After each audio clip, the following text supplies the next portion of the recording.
In my defense, that music is so good it deserves to be heard twice. What's going on, everybody? Welcome, Arvanauts. Welcome, everybody, to day 32 of Expedition from the Mysterious Peaks. It is Return to the Barrier Peaks, or I guess this session we're actually calling Aftermath, technically. Sponsored, as always, by Alligator Alley Entertainment. Thank you so much for being here. My apologies for the slight technical snafu in the middle of that. I may or may not have hit a button I wasn't supposed to hit. But anyway, we are past it, and I am super excited for tonight as we close out the last little coda of Shadows in Twilight and get ready to move on to the next chapter called Return to the Barrier Peaks.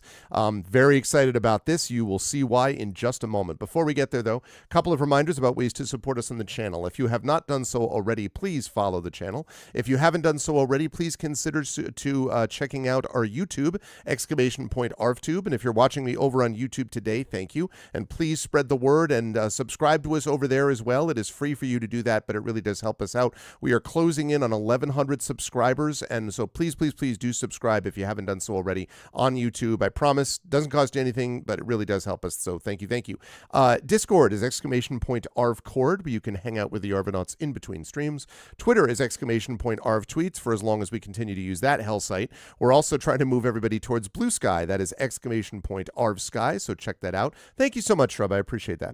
And the website for all of this is arvaneleron.com. Don't forget to check out Hearthglow, which is our actual play show that is set in my Forbidden Library universe. That is going to be coming to a close in a month or two. We have a big finale coming up at Sacred Heart University, which may actually be pushed slightly back from March to April. I will let people know when I have details. But that's good news, actually. If it gets pushed back to April, the reason is that it got pushed back is because it's part of a larger festival happening at Sacred Heart. So I'll have more details about that. Either way, the finale will be either March or April, and it will be in person and live with tickets and everything in a theater. So you'll definitely want to be, if you're in the Southern Connecticut area, definitely have your calendar marked for that. And you can find that podcast hosted on my YouTube channel, but also on the website, arvaneleron.com. Also check out my Gen GMs show, which I do with the amazing Zach Clay, about whom more in a moment, I should say. And again, that's Gen GMs, but you can find this on our website, which is arvaneleron.com. Financially, !Arv Shop, that is the merchandise area, which features a lot of cool stuff that supports our various channels. So please consider checking that out. Let me see. That's the shop. Yes, the Patreon, !Arvtreon, which is currently sitting at $85 a month, although we don't get that much because of fees and so on. Would love to see this get into triple digits again. There are cool stuff that you can get by the Patreon. You can get an epic character background written for you. You can get an epic poem written about you. You can get all kinds of stuff that is supportive of your efforts, including like critiques of your writing from a professional writer, yours truly, and so on. You can do all of that if you support us over on that Patreon. That's !Arvtreon. And please consider subbing to the channel, where you get those custom sub badges and emotes to use here, there, and everywhere across Twitch. And that includes, of course, the inspirations to help our players, both with subbing and also with supporting the Patreon. So please do that. On the publishing side, !Icarus is my graphic novel from Athens Arts. !Library is my Tales and Tomes from the Forbidden Library. That's my 5e adventure and sourcebook from Alligator Alley Entertainment, which is the sponsor of Expedition from the Mysterious Peaks. And Greyshade, which is my Greyshade IP that features Greyshade, Renegade, and Heretic, the 3 books of the Grey Assassin trilogy from Athos Arts. That is available right now at that link, and you can also get the audiobook of Greyshade from our very own Trent Sparks available at that link, and you can also pre-order the tabletop role-playing game of Greyshade, which is coming out from Alligator Alley Entertainment, and Brandon O'Brien is the lead designer. That will be out in the summer of this year, so now is the time to pre-order, so please consider doing that. And last but certainly not least, BLM, Black Lives Matter, very important to affirm and assert the significance and importance of Black lives.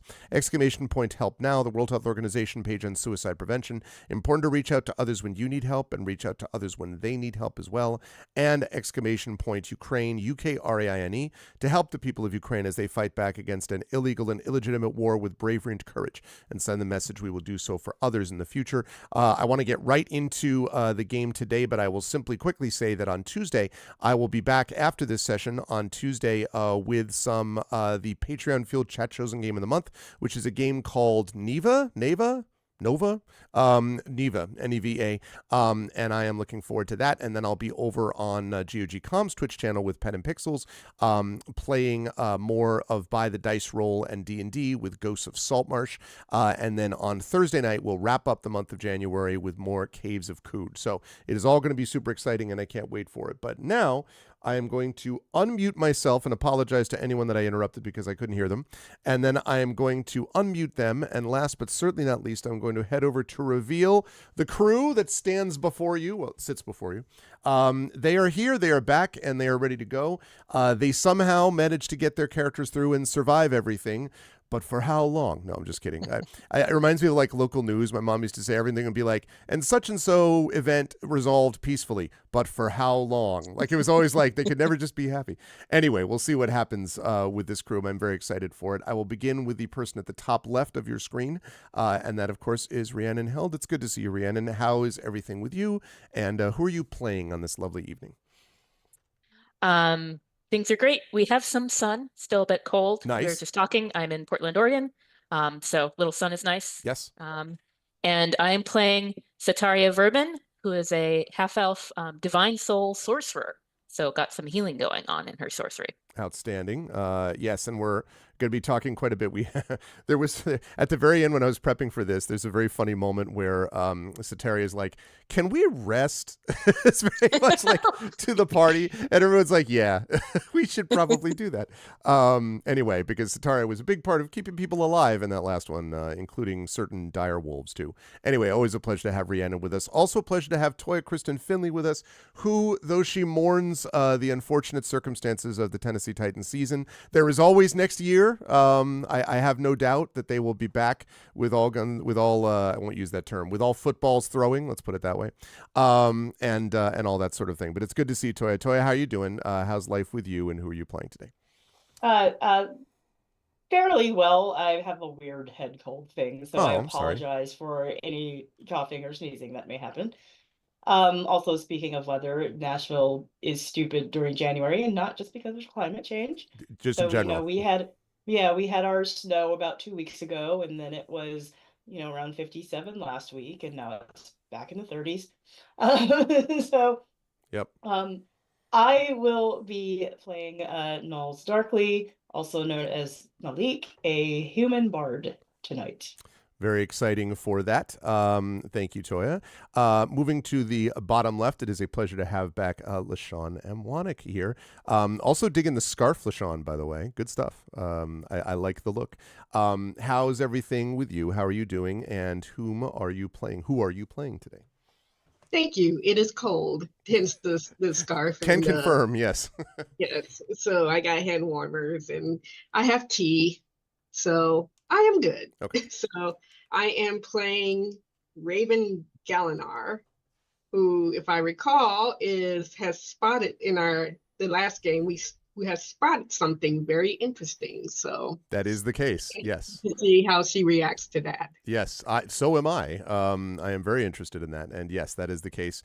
Always a pleasure to have LaShawn with us. And last but certainly not least, do not adjust your television sets. The man you see on your screen at the bottom right is still Zach Clay, albeit it is not Zach's evil alternate history twin brother without the hair. But Zach has returned. I believe it was Prince Justin, who's in chat, who made a comment on one of our Gen GM show where we were talking about the poncho, Zach, that was just like, it's too cold in Minnesota for ponchos. And I'm like, that's true. That's true. Only California can do that as well, so to speak. But obviously, given what California has been through over the last few weeks, they deserve any kind of weather benefits they could get. It's good to see you, Zach. How are you doing? How's life with you? And who are you playing tonight? I'm doing well. I was on another actual play show earlier this morning on Pod by Night, which is the Fallout tabletop show. But yesterday, Fridays are locally for my brother and our friends that we have, kind of our game night where we play Magic the Gathering. It's kind of like our Friday poker night. And we were up until like 2 a.m, which means that by the time I got home, went to bed, it was 3. And I had been using my phone all day yesterday because I was volunteering all day. And my phone, I didn't realize as I went to bed, I was like, yeah, I remembered to set an alarm for myself because the Fallout show was this morning, and didn't realize that my phone was at 9% when I went to bed, and my phone died while I was sleeping. And so no alarm. And I can hear the songbirds singing, my beautiful dog's laying in bed next to me like, good morning, sunshine. And I open my eyes and I'm like, I don't know what time it is. I go to check my phone. No, phone is dead. I see my laptop, which is still closed. I'm like, okay, either I overslept the show and I'm in big trouble, or I woke up perfectly on time, like sometimes happens. And I opened up my laptop and the show starts in 10 minutes. Heck yeah. So I made it. Well And done. yeah, so that was my morning. Had a great time on the show. Yeah, just feeling honestly, I've been riding the luck of my own body and metabolism the whole rest of today, because obviously my body knows when to wake me up Clearly. serendipitously. So with that, I am playing today and have not overslept into Dr. Keldon Jaraxxus, our Dendus Cybermancer, who is very curious what's beyond the remaining doors in this place, or if there are even any remaining doors. There may indeed be, as we're going to talk about here in just a second. It's a pleasure to have Zach with us, and let us get rolling, chat, as we get moving into this. As a reminder, don't forget that as you are watching today's festivities, if you like what you see and you're like, these people are amazing, we should support them in every way possible. First of all, go buy all their books and all of their things and support all their various activities. But in addition to that, don't forget that if you cheer officially within Twitch Cheer using Twitch Bits, that those get added up and those get distributed to the players when we hit a certain threshold. And it's a little bit better than the threshold of YouTube Google, where I'm about to get my first payment after hitting $100 after 11 years of being on the platform. So it was a long play, but let me tell you, that $100 that it's all about the Benjamins. Anyway, that is something which you can do much faster, chat, if you are willing to cheer for these lovely folks using bits within the channel. So please remember that as we are moving on. And with that said, let's talk a little bit about what happened in our last session. It was our last session where the party finally came to grips with the evil Caridin known as Fizelkis, which, as it turns out, is not an elder god of the Twilight Elves, but in fact is something which has attempted to worm its way into the consciousness and the subconsciousness, in many cases, of those who live in Celis. The party, of course, or at least two members of it, had been sent down here to discover more information about that and to be able to free the Twilight Elves from what they were dealing with, because, in turn, it would allow the Twilight Elves to focus on something other than their own problems and would let them turn around and be able to help the party. While they were down there, though, something funny happened on the way to the forum, and by that I mean that there were two other people that joined them as two of the previous characters that we had. Fob and Titus were sent away somehow mysteriously, and in their place returned two new people. That was, of course, Sataria Verben and the previously mentioned Raven Galinar. Joining to forces, because, the other two didn't know where they were, and they were also in a very hostile environment, the four managed to work together to discover how to get access to the room where where Fizelkis was kept. They battled off some shadows. They almost had a TWK, Total Wolf Kill, with Gamork, but they managed to keep Gamork alive. The person who was completely clear and had no problems at all were the originals, Dr. Jaraxxus and Nulls. Sataria got hit for a fair bit and was sitting at 7 out of 18 hit points the last time I checked. Raven was sitting at 11 out of 18, and Gamork was sitting at negatives until Gamork was saved. But they did manage to defeat Fizelkis, and now find themselves looking at this item which has been destroyed. And so, as I mentioned last time, but I will head over to the map to reveal, after the defeat of this, and incidentally, new map, chat, by the way, those of you who were watching last time, this is indeed a new map, as I was reminded. The group managed to defeat them, and once that happened, A burst of light emitted from the core of this cylindrical device, which you see right here in the center, enveloping the room and transforming the entire area. There are metal panels lining the walls and columns, and those display illuminated patterns upon them where the glowing runes once were, and the panels intersect around a metal-plated door that appears on the west wall, and that door is over here. There is a glass dome that is mounted on the wall to the right of the doorway, and it was at that point that the party said, as I previously said, can we please rest? And so that's what we did. Also, I see that my windows are off. Sorry, give me 1 second. I am not, in fact, Dr. Jaraxis. There's anything wrong with that. I mean, listen, I have great respect and all, but okay. Sorry. Whilst I move you all around. Okay, that is Raven. That's correct. That's Toya. Yes. Okay, that goes there. Yes. All right. And then this is her not appearing in this picture. Dr. Jaraxis goes here. And then we have this. Okay, great. Right. So as I get myself, get this last window captured so we can actually see Rhiannon. There we go. I will hand things back over to the party. I believe you had just taken what was a short rest, I think, and you had restored some of your hit points totals because I think you rolled some hit dice for this. Should also mention, by the way, chat, that right after this little coda, they will level up to level 5, I should mention, so be aware that we've got some level ups in our future. But there we go. Now everything's set.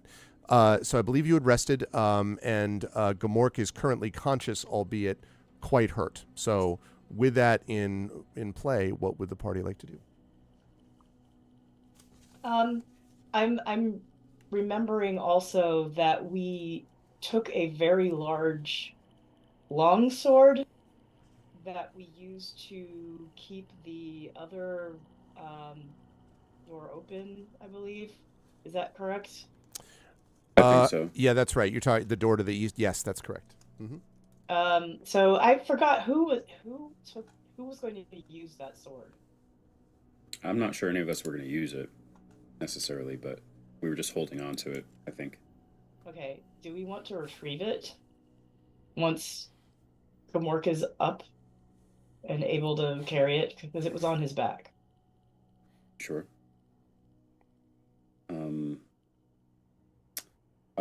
What I had in our notes as well is that Raven, you found a glowing yellow diamond. That's correct. Yep.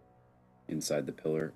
I think also I found a gem in the pool of water where the water elemental died. Yes, that's right. That was And actually, I think that was picked up by someone else.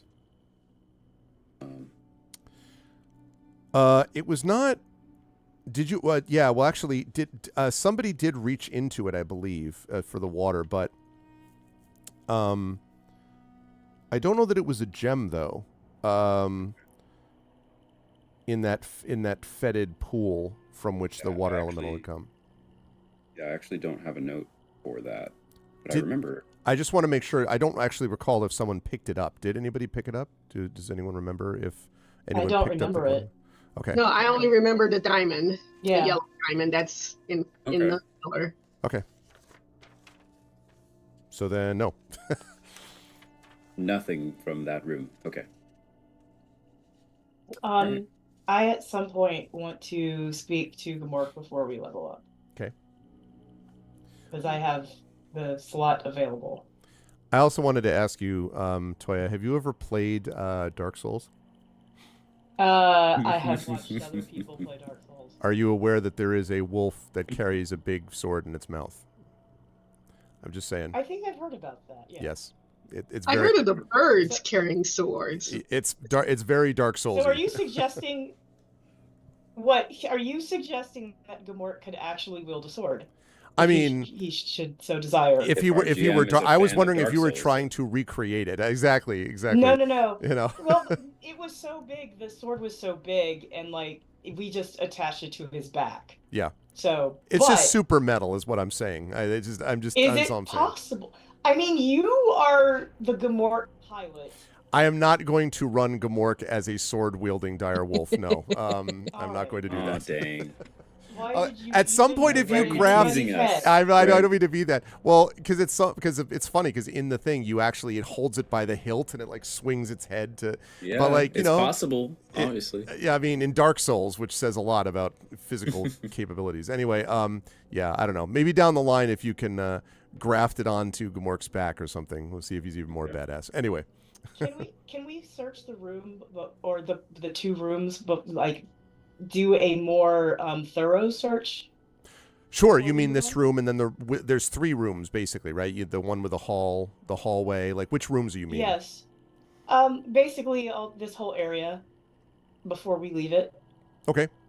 Because there's still the mystery of this technology. And we activated this pillar thing. And we know that there was like a menu or something. I forgot specifically what we saw on the screens. Mm-hmm. Yeah, on the back in the hallway, and I think it was I want to say it was Raven that was doing some of this, and maybe Jaraxxus looked at it partly as well. But in the other room that gave you access to it, there was this thing that originally you thought was a mirror, and then Raven and Jaraxxus identified actually as a control panel of some kind. And it did indeed have like a menu of a series of like a bright red runic symbol. And you eventually found in here a digital, like a data plate that had a digital recording that played, which showed this cylindrical object in the center of a room. And that's the object you're standing right next to now, followed by pulsing red lights that marked 3 locations on the base of the thing. And that's how you were able to find it. And eventually it was one of the things that helped to disable it. So those are the things that like seem to be technologically oriented that I'm aware of that you saw. I'm also curious because I don't remember. Of course, there's a picture of this water where the elemental spawned. Is that water actually still there in the room? If you want to go back, you certainly can check. Yeah. Yeah. I think Jaraxxus is too. Yeah, I'd be very curious about that. Now I'm wondering if I had a false memory or deja vu of picking up something from the water that was never there, that never happened. Okay. Are the others, Sataria and Raven, do you want to stay where you are? Are you going to follow them into that other room to check that stuff, or do you want to stay here and search or whatever? I'm gonna stay by the pillar. Okay. Because I think what I'm gonna do is I'm gonna wait till people are distracted and I'm gonna pick up the diamond. Okay. Raven already picked it up last session. The Oh, I glowing did? yellow diamond. Yeah, you already had it. Yeah. I already have it. You. Oh, Yeah, so you I already have it. Yeah. Okay, did See, we anyone are- see me there's- pick me up? Yeah, there's something memory-wise going on here. We were all. You guys met by any weird, mysterious men in black suits holding a silver device? I mean, Okay. it tracks for the nature of where you've been in this adventure. Is all whole thing has been a little dreamlike. So, okay, so Sataria's yeah. gonna follow along. She will note that she's out of healing. So like clearly she was brought here for a purpose and she figures it was the healing, and so just so you know, she's a little sort of like now at loose ends. Like what do? what do? Yes. Should Okay. I speak to Gamork before we go back into that room? Sure. You want to do that, and then you search, and then you figure out what's going on in here. Yeah, because that'll last half an hour anyway. Okay. Right? Yes. So, yeah. I'm assuming this is at the end. Well, this is happening at the end of the short rest. I'm assuming because especially for the benefit of Gamork who needed it. So yeah. So you could speak to him. He's fur matted with blood and all that, but he is conscious and has said nothing. Just kind of looking at you balefully as per usual. Okay. I've just cast Speak with Animals, and Nalik is going to go over to Gamork. He's lying down, I'm assuming. He's Yes. not. Okay. And Nals is going to put her hand behind his ear, not like on the top of his head or something, but behind his ear. And it says, "You almost had the greatest honor any warrior could achieve, but I must say, I'm glad you're still here. My presence is irrelevant, I think, since you all seem to be willing to work into death regardless. I'm, however, more pleased to be alive than not. Well, if I'm being honest, and we're both being honest, I'm pleased you're still here.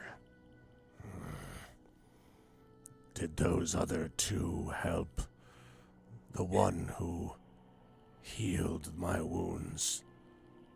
Do you trust them? I do. I trust her.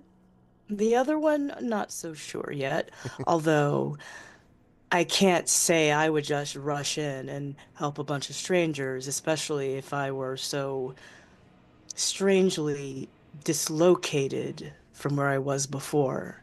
She comes from the stars, just like Jaraxxus. But you don't trust her either, do you? I have learned to trust no one. It is the reason that I still exist. Well, my feelings are almost hurt. And he says, you realize that you have been dragged along like a pup. So far, you are simply reacting to events. I wonder when you will begin to lead, you and your people. When will you step forward instead of trailing behind? Am I reacting and trailing, or am I observing? Wondering when the best time is for me to strike. I don't believe you. You are not that kind. I would have smelled it. Well, maybe you aren't as instinctual as you think. Maybe I can still surprise you. You already have. Well, then, maybe my feelings aren't so hurt after all. Good to have you still around. And the great beast rises and sort of, moves around its, shoulders, muscles rippling through its shoulders of its fur, you can see. And, well, regardless, this cursed place smells different somehow. How different? Possibility. Something in the ether. I don't know. But something has lifted from it. And that, foe who almost took you out? Notice anything particularly interesting about it? I still taste that shadow death in my jaws and on my tongue. Yes, his stench is gone, though traces linger. And he pauses and he sort of sniffs again and he says, but you are still not alone. Something else lies beyond, not living yet not dead. Sleeping, perhaps. A threat? And he sniffs and he shakes his head and it kind of gets this strangely, slightly confused look, and I don't know. It is hidden. And Knowles will say to everybody else, we're still not alone here. Something is hidden, but maybe not alert.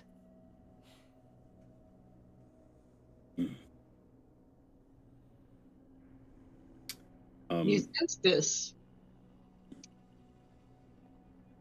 Say that again? I didn't hear that, sorry. Raven's like, you sense this. No, Gamork does. Oh, Gamora. Although Yeah, because all you have heard is like back and forth. Although he also says that the atmosphere, the ether itself has changed, something has lifted, but there's still something sleeping that maybe not be alive.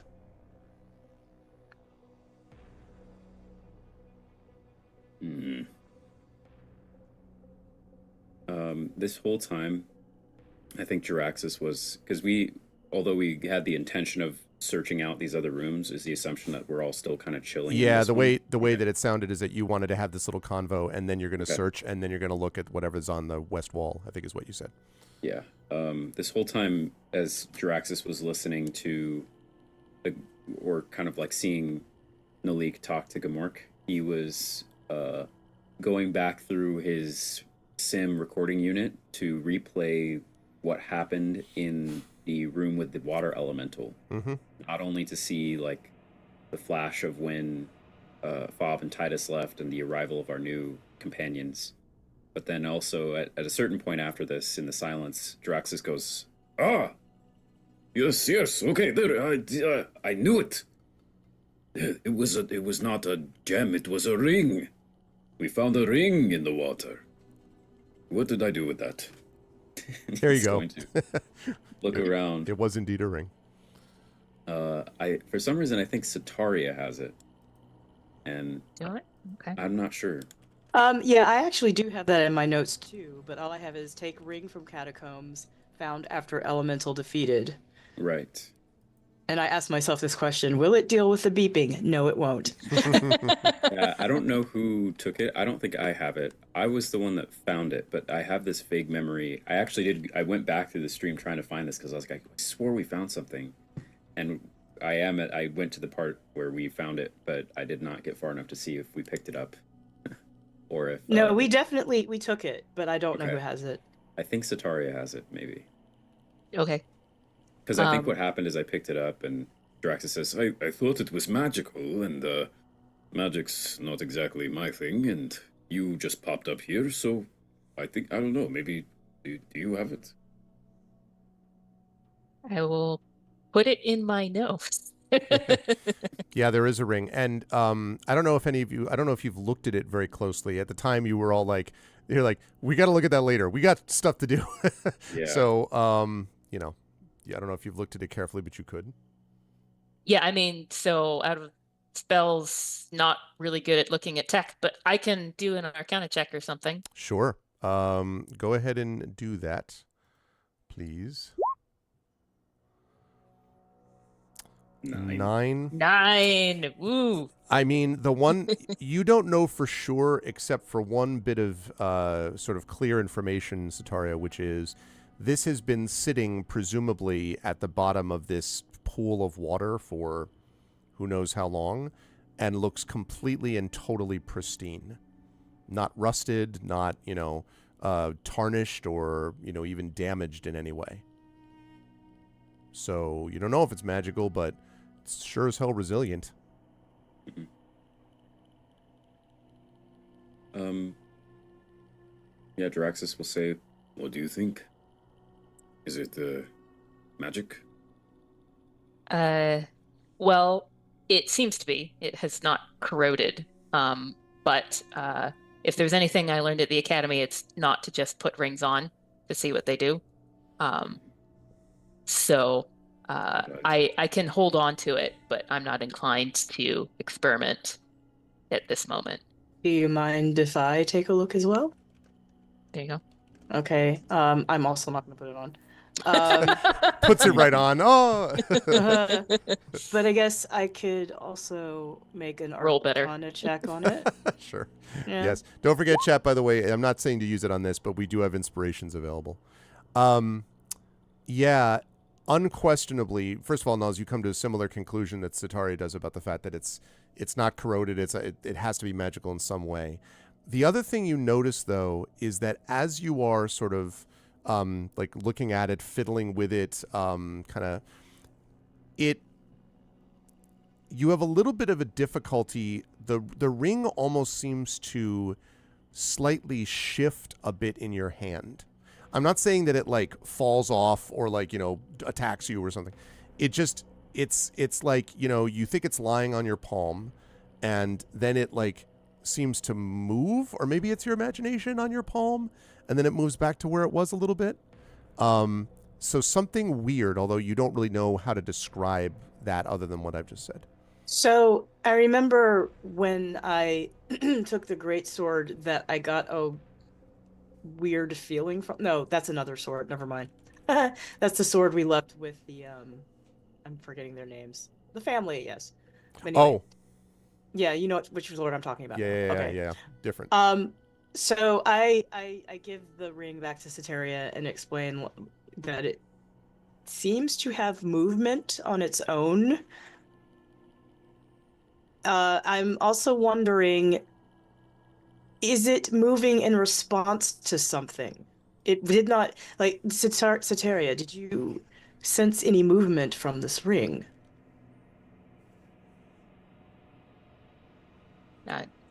No. I could use a cantrip on it, maybe, to see what that does. That could be a next step. And I can still do cantrips. Also, I could mean- have Gamork sniff it if you don't get anything from your cantrip. Rings. If I cast mending on it, it won't do anything, but it would the spell still sort of go off enough to make it react to magic? Unclear, but I mean, you could try. Okay. So I'm gonna try, like, just hold it on my palm, cast mending on it. So See what nothing. happens. Yeah, nothing. So there's no effect of any kind on the ring, except you do think you feel the ring move slightly, Soteria, like without you having moved your hand. Mm-hmm. So, but nothing beyond that. Well, it's slippery. Strange. She will start to like just hold out her hand to Gamork and then sort of be like, wait, not thrusting hand into face, probably. So she'll get a little more cautious about it. Go ahead. Do you sense anything from what you're smelling? Also, do you know what you're smelling? It is a hand. Is there something on it? There is indeed something on it. Metal and coldness was in water.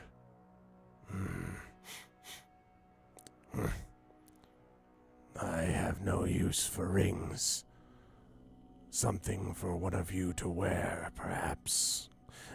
But I am no wizard. Well, your sniffer is working just fine. He says it's a ring for wizards. What are wizards? I should rephrase that. That may be a little misleading. I didn't quite mean that. More that it's some magic of some kind, but no idea what. Sorry, I don't want to give people the wrong idea. I know. I'm literally That's fine. just repeating what he said. No, I know. That's why I wanted to make retcons so we didn't. We're like, only wizards can use it. I don't want to be like that. I'm wondering again. Is it responding to something when it's moving? If you just hold it in your palm, I will tell you, it just seems to slightly shift on its use a ring. Slightly shift on its own. So, I'm going to ask Soteria, if we think we can like walk around the room or around the space, because we want to walk around the space anyway, and see if the ring responds to anything. Sure, that makes sense. Okay, so, I guess we just stay in this room first. And what are these little things? I forgot. There's the big cylinder in the middle, but what are the other 12 things around it? These other things around it are basically sets of decorative columns. Okay. And I think I had a picture. Let me see. Or Toya, do you mean the yellow dots? Or do you mean the pillars around the room? So there are these pillars like where Ceteria's token is. Mm-hmm. To the left are these two columns, right? Right. Mm-hmm. That's what I'm talking about. Yeah, those are just decorative columns. They have, although I will say, originally they had this sort of weird bluish tint and so on. Those, now everything in the room is gold, just lit up in this sort of golden light. So after the defeat of the boss, everything is gold now. Yes. Okay. And literally reflecting the light that came from that center pillar. And there's nothing else on the pillars themselves. No. Other than, well, Okay. just like little patterns, but like I said, but they were just sort of decorative patterns. Does not look like the runes that you saw on the Okay. mirror, which is actually a control panel or anything like that. And This is going to approach this door over here. Okay. Can do that. So you do see a glass dome. The metal door itself has no markings or handles or anything, but there is a glass dome that is mounted on the wall to the right of the doorway. Okay. You can come back to me because I know that No Leak was still in investigation mode. Okay. And there's nothing on the cylinder. No, that's correct. Right now, all that is left on it is there is just golden light that is emanating from it and around it. And the light is shining in all directions, reflecting basically all the stuff around the walls, those metal panels I mentioned, seem to be reflecting the central golden light of this pillar. Okay. Ceteria, do you want to join me in the corridor in that other room? Nothing better to do. I can be useful, I guess. Okay, Try to so figure this out. I'll make a quick sweep, like in this hallway here, and Okay. also in that room where the elemental was. Okay. Tell me what a quick sweep looks like. What are we talking about? Well, like I'm wondering, like, will the ring respond to that panel, for instance? Does not seem to. Just I mean, Okay. it continues to do the same, slightly jittering around on your hand, but not specific to the panel or anything else. And also, like, can I make an investigation of this pool of water? Oh, also, the pillars in this room, are they the same as the one in the other? Yes. Okay, so they are also now all gold. They are, yes, and that seems odd. They are also gold, and they're not reflecting, obviously, light in here because the pillar's light is not reaching in here, but they are also now golden. Yes. Okay. Can I quickly investigate this pool of water? Sure, absolutely. It is this sort of fetid pool, and you can see that the reason. Actually, we'll go ahead and make your investigation check first, and I'll let you know what does or doesn't appear as a consequence of that. 19. Yeah, there is the reason the water is coming. You can see in the first place down to this area is because there is a crack in the upper wall, which is dripping basically into the pool. Now that the water elemental is gone, the pool is maybe slightly smaller, but basically the same kind of idea. It's kind of a little bit brackish and stale and probably not particularly refreshing. But that's what seems to be in the pool. Now, if you wanted to wade into it a little bit, it would probably go up to I don't know, maybe 2 feet. It might go up to cover the, mid, maybe a little bit under your knee or something like that. If you went all the way to the deep end, but that's what the water seems to be coming from. And the crack in the wall, I'm guessing it just looks like a crack in the wall. Yes, that's correct. Okay. That's interesting. I'll just go back and report what I saw. Okay. Okay, Draxus, you said you were looking at The stuff. door. Yeah. The door. I'm going to try to keep us advancing, perhaps. Oh, I also grabbed because The sword was in the door. Oh, the sword, right, okay, right, which the Yeah. door then smoothly closes. Yeah. Okay. So while all this is going on, Yes. I guess Raven has just been kind of like watching people. 'Cause, Okay. Did anyone see her when she picked up the diamond? Because I think that was where we had left off. Here's my I don't question. Are you trying to avoid them seeing you picking it up? I think there was someone who was nearby who probably would- Yeah, Nalls was right next to her, basically. yeah. It's up to you, Raven, as to whether you wanted to try to pocket it or because unless Nulls is staring right at it, there is a possibility if you try that you might avoid it. I would probably give Nulls a bonus to detect it because Nulls was right there, but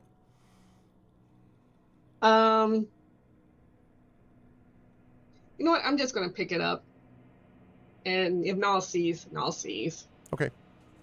Then I would say Null sees. Okay. And Nalls is going to put that away for later. Gotcha.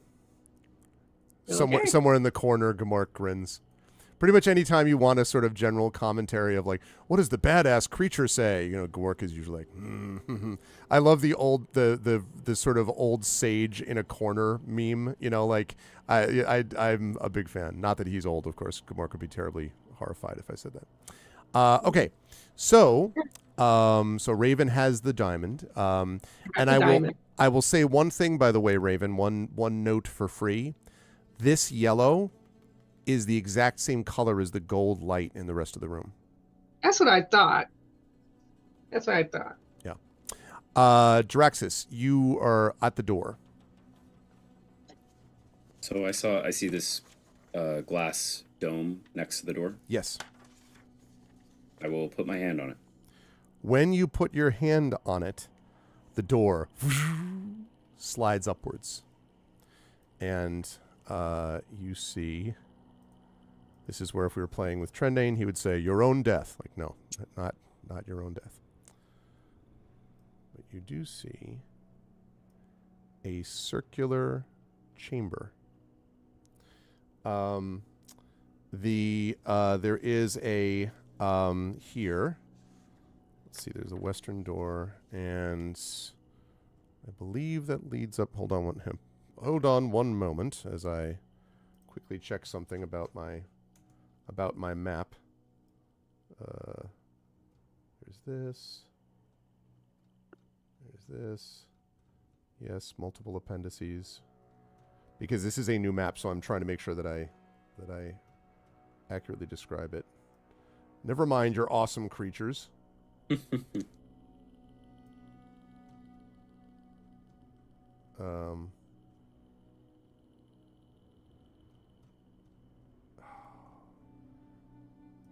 Sorry, y'all. I thought this was closer than that. Okay. Anyway, let me take the chance then to reveal a little bit more up here. Yes. Okay, that's what I thought. That's what I thought. Okay, I got it. So, this opens up into what you can see here is roughly a 15 by 15 circular chamber, and then to the north, you can see there is a passageway that is leading upwards or leading to the north from where you are. And I will say that, like the rest of this place, there's a fair bit of debris, but there is also, in particular, some little pieces of glass that you can see on the ground leading up towards the chamber to the north. I'll look back at the group and say, I don't think we're done here yet. Are you all ready to move? Maybe we'll find some more secrets. But I can't heal anybody. Just saying. Oh. I do have this. I'll pull out my potion of healing that's kind of sloshes. It's half full. And I do have this. I pull out a piece of jerky.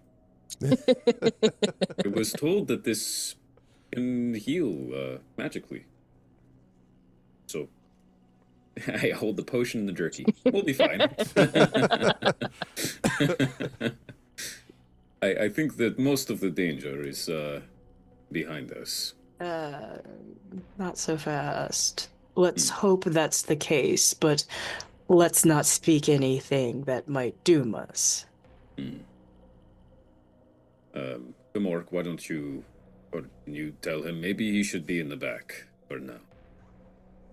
Well, I can tell him that. Of course. So Nals will just tell Gamork that Jaraxxus suggests that he should hang in the back. So that I may be first to receive the brunt of any attack, I suppose. No, I think he's trying to make sure that you don't get hurt further. Anything that would hurt me, I would like to see coming. I will, as your people say, watch your back. And I tell Jaraxxus he will begrudgingly watch our backs. I had a feeling no matter what I suggested, he would disagree with it, so I'll take my win. Okay. So you all can position yourself as you like then. Gamork will, as mentioned, be here in the back, but everyone else can go as they like. Okay. And Raven, you too? Working on it. Hold on. Should he still have that little death marker on him? Just in case. No, you're right. Probably shouldn't. I feel a little nervous about what he had. Yeah. All right. Was there It is gone. Was there anything that actually confirmed that the creature that we just fought and defeated was Phyzelkus? Like, did it ever say that? The 'Cause reason I think on an out of character level we kind of know, but well, I think what you assumed so because the room itself changed so substantially after having defeated him. Whereas you may remember you had to deal with those shadows. When you were defeating those, nothing happened except that you defeated the shadows. Defeating him, all of a sudden, everything changed, including the pillar. But it is a little bit of a guess. got it. Yeah, it never actually said any proper nouns. I am Phyzelkus and destroyed. Yeah, no, it did not do Yeah, that. and also we never actually heard from him specifically. Exactly. No, I thought it did speak. It was yes, but not using its name or Right. as far as I recall. Okay. All right, so once you're there, actually, because you Yeah. can see up, because there's no door here. Oops, sorry. Too much There door, is a too door much there. door. There is a door there. That's what I meant to say. Sorry. And that is closed. Jaraxxus will approach it and see how to open it.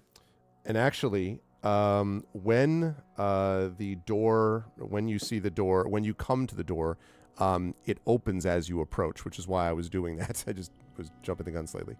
So let me reveal what you see. It is a large room. Oh. A very large room. Okay, I'm not in there, so I can't ask that question. Well, yeah, no, we can move in. So, and I will describe this. Oh, in just wait, a wait, moment. just Yes. really quickly. Sure. I say to Gamork,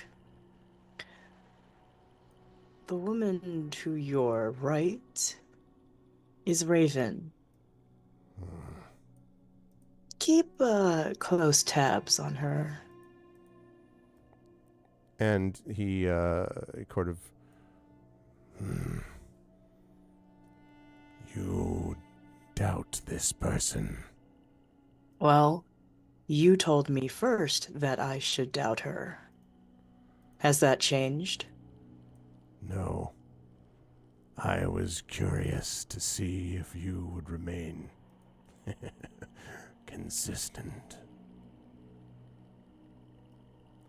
Have I surprised you yet? And he growls and does not respond.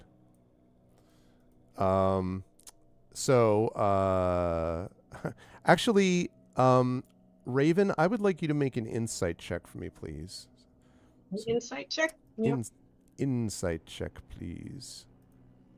Give me 1 second. The reveal areas thing is so much better on the new jump gate for Roll20. I'm looking forward to switching over to that soon. Okay. Refresh my memory on how I do inside checks. So inside check should be wisdom based, and if you have, so you should be able to just do. You can basically, if you don't have it there, it should be on your skill list on your sheet. But if not, then it would just be your wisdom bonus, whatever that is. Sometimes you could be proficient in inside checks depending on your character. I actually am. Okay, then you can add the plus.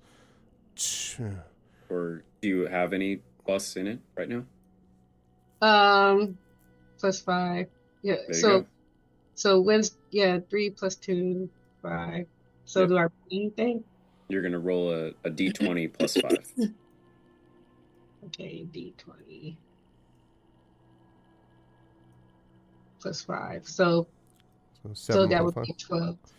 I think it's fair to say that you notice that Gamork seems to be keeping a fairly close.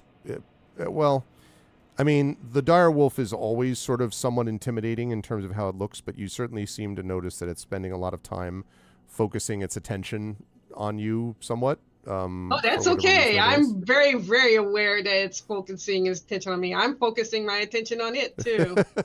I love that both of you are staring at each other. So as you walk in. Okay. So in this room, this is as I said, a large room, about 50 feet wide or so, that is fashioned from, and this is the unusual part, polished black stone. And there are bright metal panels that you can see as well. And on both the eastern and western walls, there are a half dozen 6-foot tall oval-shaped containers which are mounted. And the other thing I'll say is that there is, which you can't quite make out here, but over here, there is a raised metal platform forming a half moon on the far side of the chamber.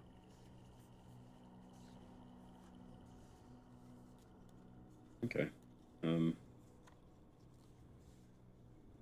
Jaraxxus is gonna inspect these cylinders. Okay. Though, anyone in particular? Like I see you're standing next The to one I'm one. in front of. Sure. Okay. Good. You notice that it and its companions next to it has a metal frame, and there are these dark rope-like coils that are extending into the floor and the ceiling. And on the side of the frame is a metal plate, and there are various like knobs and switches on it. The front of each pod is made from hardened translucent glass with a greenish hue. And within it, you can see the obscured shape of a medium-sized creature.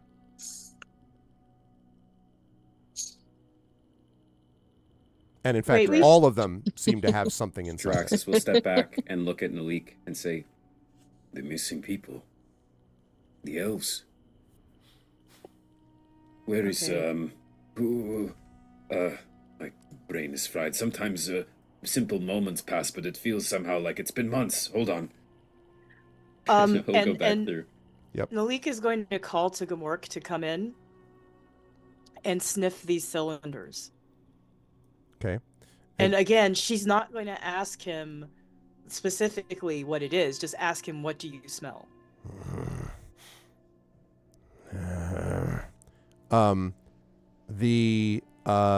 So he kind of steps back a little bit, his nose wrinkling, and metal and then this pause, and then again that same confused expression that I referred before. Something's sleeping, maybe living, and then kind of gives a small, slight growl and stops talking. So Nalik tells everyone that this was basically what Gamork was talking about in the other room when he said that there was something like maybe alive, but like sleeping hidden. But also he's confused about what specifically it is. Can I investigate the cylinders? Sure, if you wish. Is there something in particular you're trying to determine? Well, there's figures there. Is it like the hidden creature? There seem to be things inside each of these, yes. Yeah, I would like to see if I can make out specifically, is that a creature? Is it an elf? So you will be able to determine certainly that it is a creature. It is completely obscured, though, by the glass. So in terms of what kind of creature, you're not going to be able to know that unless you can get it out of this thing. So I have the idea with the ring. Can we... Soteria has a ring. Mhm. If these cylinders will respond to the ring at all. That's up to whether Soteria is bringing out the, it bringing it next to it. That's up to what Soteria wants to do. Yeah, certainly. And I'm trying to think, as somebody who doesn't know tech, like how she would try to like apply the ring, because she's not just going to hold it near, she's going to like put it on it. I think what she would do is look for like a slot or like a circle that it would like fit onto, Okay. and otherwise just sort of like holding it against the surface. Wait a minute, you said are at the top of the room, like there's some kind of moon. Yes, sorry, I can shape? probably draw it in if I need to. I will, as a child would, horrifically pen my version of this. Okay, so like, that's not awful. That it's not great, but so there. It is this half moon shaped platform, like a metal platform. Okay, it's a platform. Yes. Raven is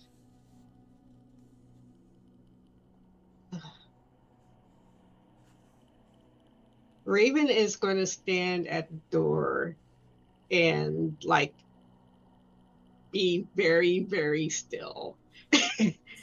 Because she is noticeably not freaking out, but she is also freaking out. Yeah. Okay. Before I get to Draxus, Satari, I know you were putting the ring up near it or next to it. Touching it to the surface of the tube. So, let's see. So it does nothing other than the ring slightly vibrating in the way that I've previously described. It doesn't do it more when you put it next to the panel or the pod. But I would like you to make a wisdom check for me, though, at disadvantage. Okay.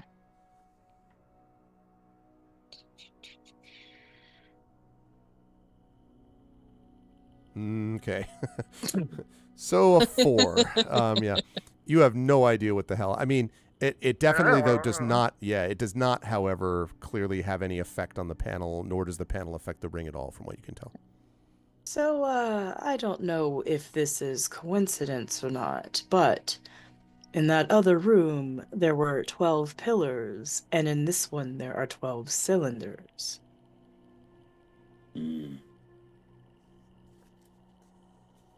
Maybe we can see how to deactivate them. I'll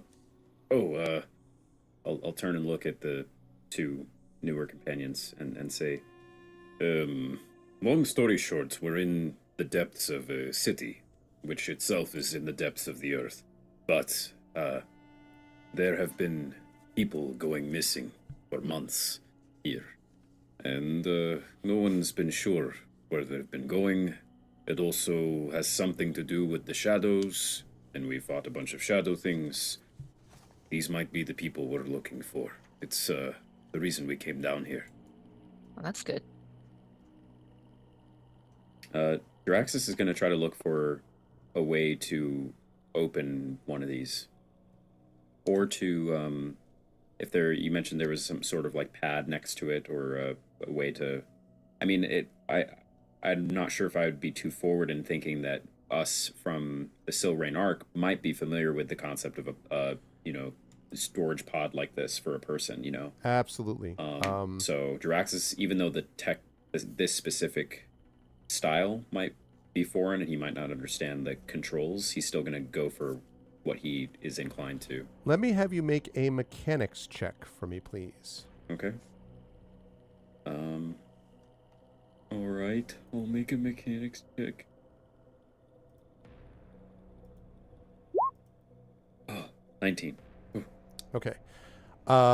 Yes, you think you figure out here, based upon sort of looking at what the panel was doing in the other room, the big mirrored panel that looked like a mirror and then turned out to be a panel. You think you know how to open this thing, Draxus. You think you know how to open this chamber pod, whatever it is.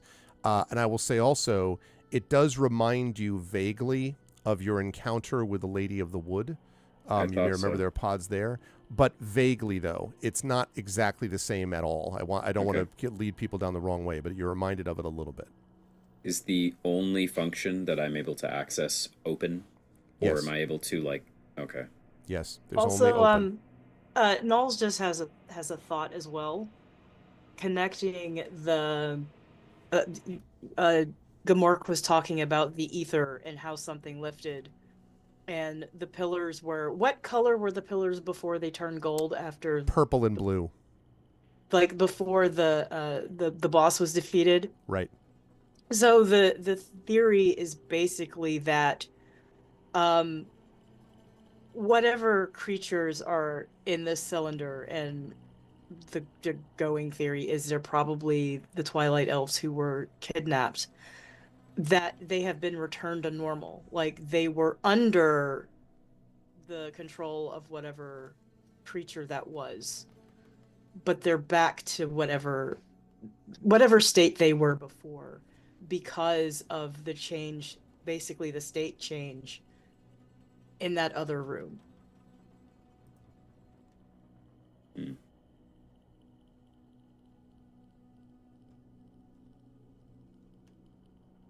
Could it have been feeding off them also, and then now it's not doing that anymore? Would the color mean that it's pulling something from them? So we encountered a Twilight Elf named Astrika, who was basically under the control of Physicus. So I don't know if I can make a long story short here, because I'm kind of getting lost in the details of who she was, but she was basically like a spiritual leader, and Spirit caller. yeah, it turned out that she was controlling the Twilight Elves, but it turns out she was also under control. And so Knowles was kind of connected with her in kind of like this shadow realm area, and she could see like the Twilight Elves in the room looked like they were shadows. Like it was a very very oppressive feeling, basically. And so that's why I'm saying Gamork felt something lift. And like the space we were in with like the colors were very dark. It was very oppressive, and everything has lifted now. So that's why I'm connecting those dots, that whatever, it wasn't a spell, we're finding out, it was tech, but that has been kind of lifted off of the place. And I also had the thought this was like the Lady in the Wood, which there was some weird tech going on there too, where she was controlling basically the wildlife. And like there was this underground network of things that was like it was almost like if you think of mushrooms and how they're all interconnected.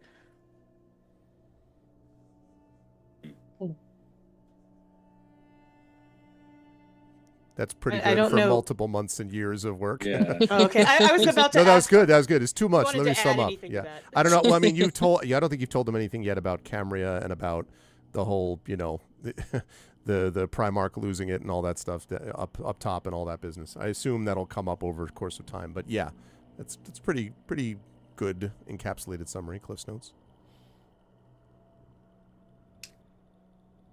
Draxus will turn to the others and say, I can open one. That seems Just one to start. And the Ravens like, no. How do we know these are good people? Hmm. How do you know they won't attack us? Well, we don't, but if it's 1 against 5. I don't like this. This looks like, but then she cuts herself off before saying anything else. Jiraxis will say, I tried inspecting the panel here. It seems the only thing I can do is open it. I mean, none of us have really looked over at that. I'll point at the platform. Maybe there's something over there, but... Why are And you if so we- eager to open up these pods? Because, like I said, if I'm right, if we're right, these are innocent people that have been missing for months.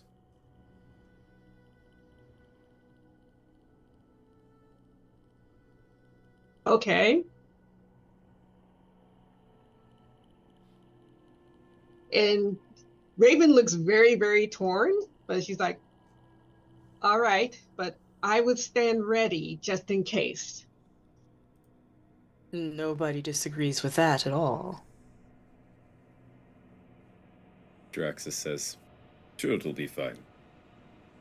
And he'll say he thinks of something, but then thinks better of it, and he turns back to the pods, and if we sort of like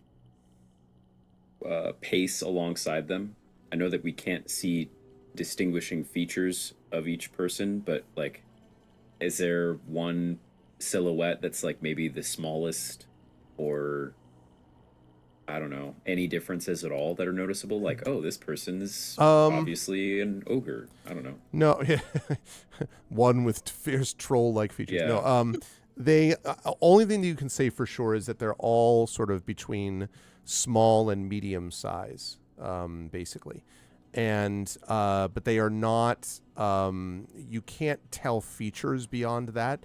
None of them seem to be like way oversized relative to anybody else. Okay. So you can tell that Yeah. they're not really moving. They're just sort of like kind of maybe swaying-ish, possibly, but it is hard to see through this thick glass. Okay. Jiraxis will do the one he's standing in front of. He'll open it.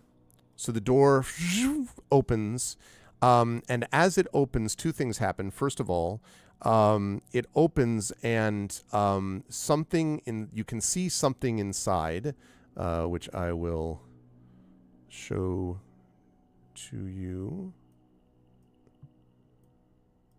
And then this, what clearly is based on your own experience down here, specifically Jiraxis and Nulls. Raven and Sataria, for different reasons, would not have seen these creatures. But Jiraxis and Nulls knows these to look like a twilight elf. And this elf sort of is just kind of hands folded, basically like this, and then falls forward, and Jiraxis is going to... Yeah, I'll like stop her from falling forward. Yeah, so you catch her and sort of slowly lower her to the ground, and as you do, you can see that she is clearly asleep, although coming to.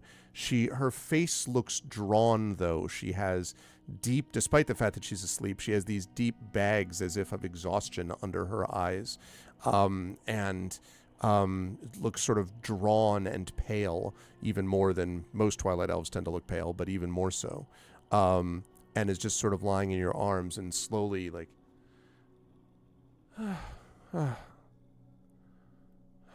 then eyes slowly opening.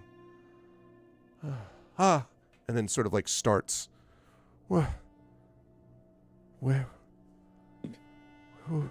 Jiraxis will look up at the rest of the group and says, he looks up at you. He is literally basically like an alien guy with a squid beard. He looks at you guys like, maybe this should not have been me.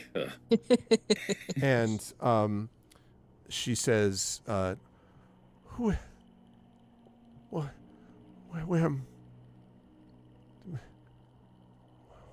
is it light? Why is it light? It was dark. It's like Jiraxis kind of like will looking around at you and beyond look at, you. Nalik, the lead on this one. Yeah, so Nulls is going to come over and actually say to her in Elvish, "You have awakened from a long dream. It was a nightmare, but you are free from it now. And her eyes like sort of slowly kind of and then focus and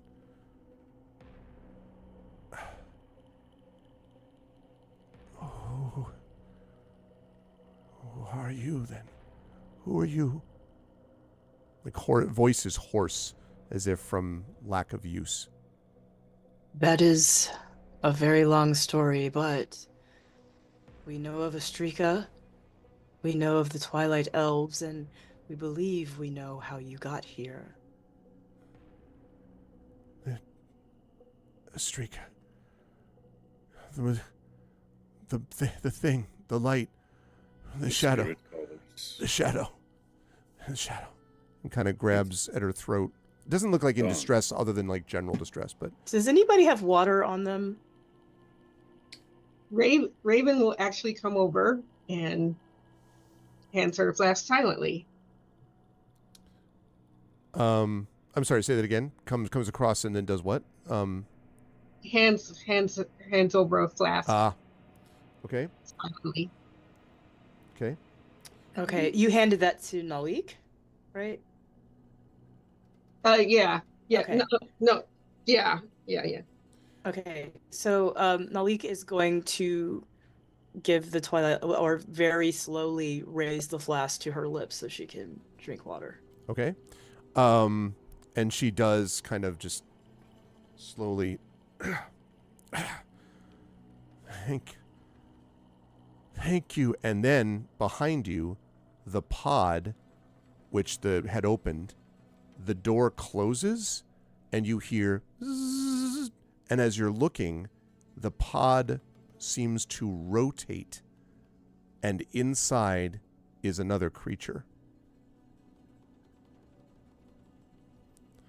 Based on how much it rotates, can we tell if it was 180 or are there 3? No, looks like it's about maybe, roughly speaking, about maybe a fifth of the way. Okay, so Nalik is going to say to Oh my Raven, God. Raven, would you help me move her away from this pod? And Raven doesn't say anything but shakes her head and helps. And you notice, Raven, given the size of this person, they certainly go along with you. They wouldn't have the strength to resist anyway. But the body seems very light. If you had to guess, you would say this person has not eaten or drunk anything for months. In fact, you don't know how they're alive, given that. Hmm.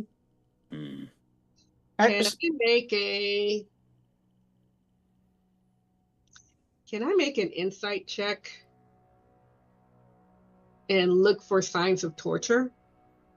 Not insight. That would be perception, probably, I think. Oh, okay. Because I'm assuming investigation would be if you're really like going to start, excuse me, I'm just going to look, check out your bruises. Yeah, I'm guessing you're not doing that. So if you're just kind of doing a looking as you're carrying, perception, then yes.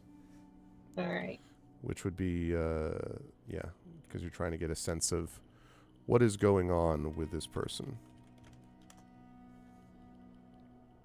Okay. Also driven by wisdom, by the way. 20 plus. Let's see, he said. That should also be wisdom. So, so 10 plus Perception. Yeah. Oh, perception. Oh, that I only have a 1, so 11. Okay. Raven, it's hard to tell. You don't get a lot from this, just from a quick once-over. There are no obvious like bruises that you can see, at least on the face or maybe the arms, which are bare. But it's just not the normal biological process of any creature that you know. Certainly you have gone many places in your career across the galaxy, and you've seen creatures that go through something like this. But it reminds you a bit, Raven, I will say, of creatures in stasis even, except stasis is designed to not create metabolism at all, right? You're just supposed to like stay in place. This clearly looks as if there was metabolism taking place, but at a very slow level. So this person eventually might have starved to death, but you don't see any torture, obvious like pain that was inflicted on them from the outside anyway. And she, as you sort of, you kind of help her over, she says, "Thank you. There are others. There are others there."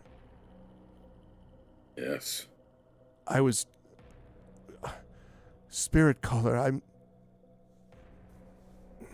Naya Lestri. Naya, there are many people very concerned about your well-being, and in fact, we came in search of you and the others. The thing, the dark thing, Helkis. I'll show an image of like a little projection of it from our recording, having fought it, to see if she recognizes. And she kind of like winces and turns away, which is a pretty good sign, Draxus, you would say. I dismiss it. And she says, "Assaulted on minds, nightmares of smothered in honey and blood, and I was strength. I was not here as long as some of the others. Some they put in didn't survive. One died and was pulled out and thrown aside before I was put in. And then the nightmares."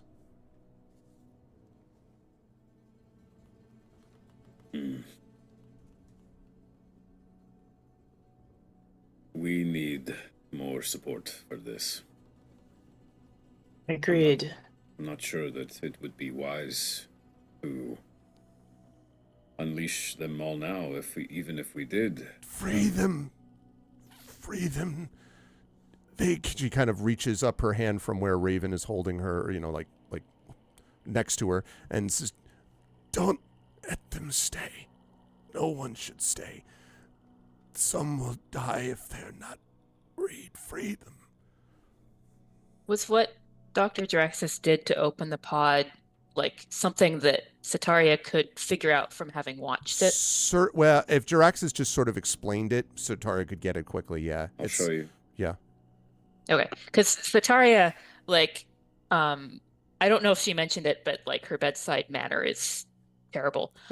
So she's gonna start opening and catch people, but then just sit them on the floor. Okay. And unless somebody stops her, somebody stops her, it's gonna be like produce or something, where it's okay, get it out of the basket, lay it out, see if it needs washing. This one ripe, yeah, okay. Well, as Sataria is doing this, one thing Nulls does say is that we're going to have to bring other Twilight elves down here to help care for all of these people, because we can't do it all. And they're also not all going to fit down here.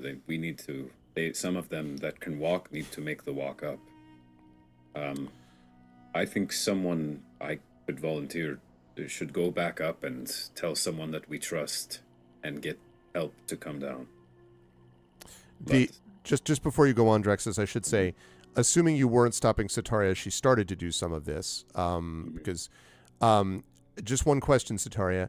So again, there was another creature inside the pod, the one that you already got one from. Are you getting the ones from that first?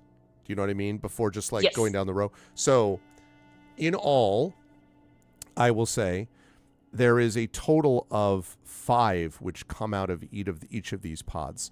So they rotate, and each time, so there were basically 5 in one of these pods. And Draxus, you can still do this if you wish, but I will say that all of the ones you pull out, there's a couple who were unconscious, there are a couple that are conscious, they all look to be in more or less, some a little bit better, some a little bit worse, but around the same shape as Nylestra is. And as they are freed from it, they seem to gain a little bit of their strength. You think they could probably walk back, although obviously it's going to be slow going. But, and In all, I will say, there are 60 of these, and these appear to be almost all Twilight Elves, with one exception. The last one that comes out from one of these ones to the top side here comes out, and it is not an elf. It is a dwarf. Now, this dwarf, when he comes through, and I, in fact, believe I have a picture of said dwarf that I will show you. Show me the dwarf. Oh, no. Not under monsters. Show me the dwarf. Show it to me. Do it now. Here we go. Okay. Yes. Let's copy that image. Let's put that over here so I can show you this dwarf. Okay. So when he comes out, the others, obviously, as I said, were sort of in various stages of unconsciousness or not, stacked like produce or not, depending on on whether Starry is doing it or not.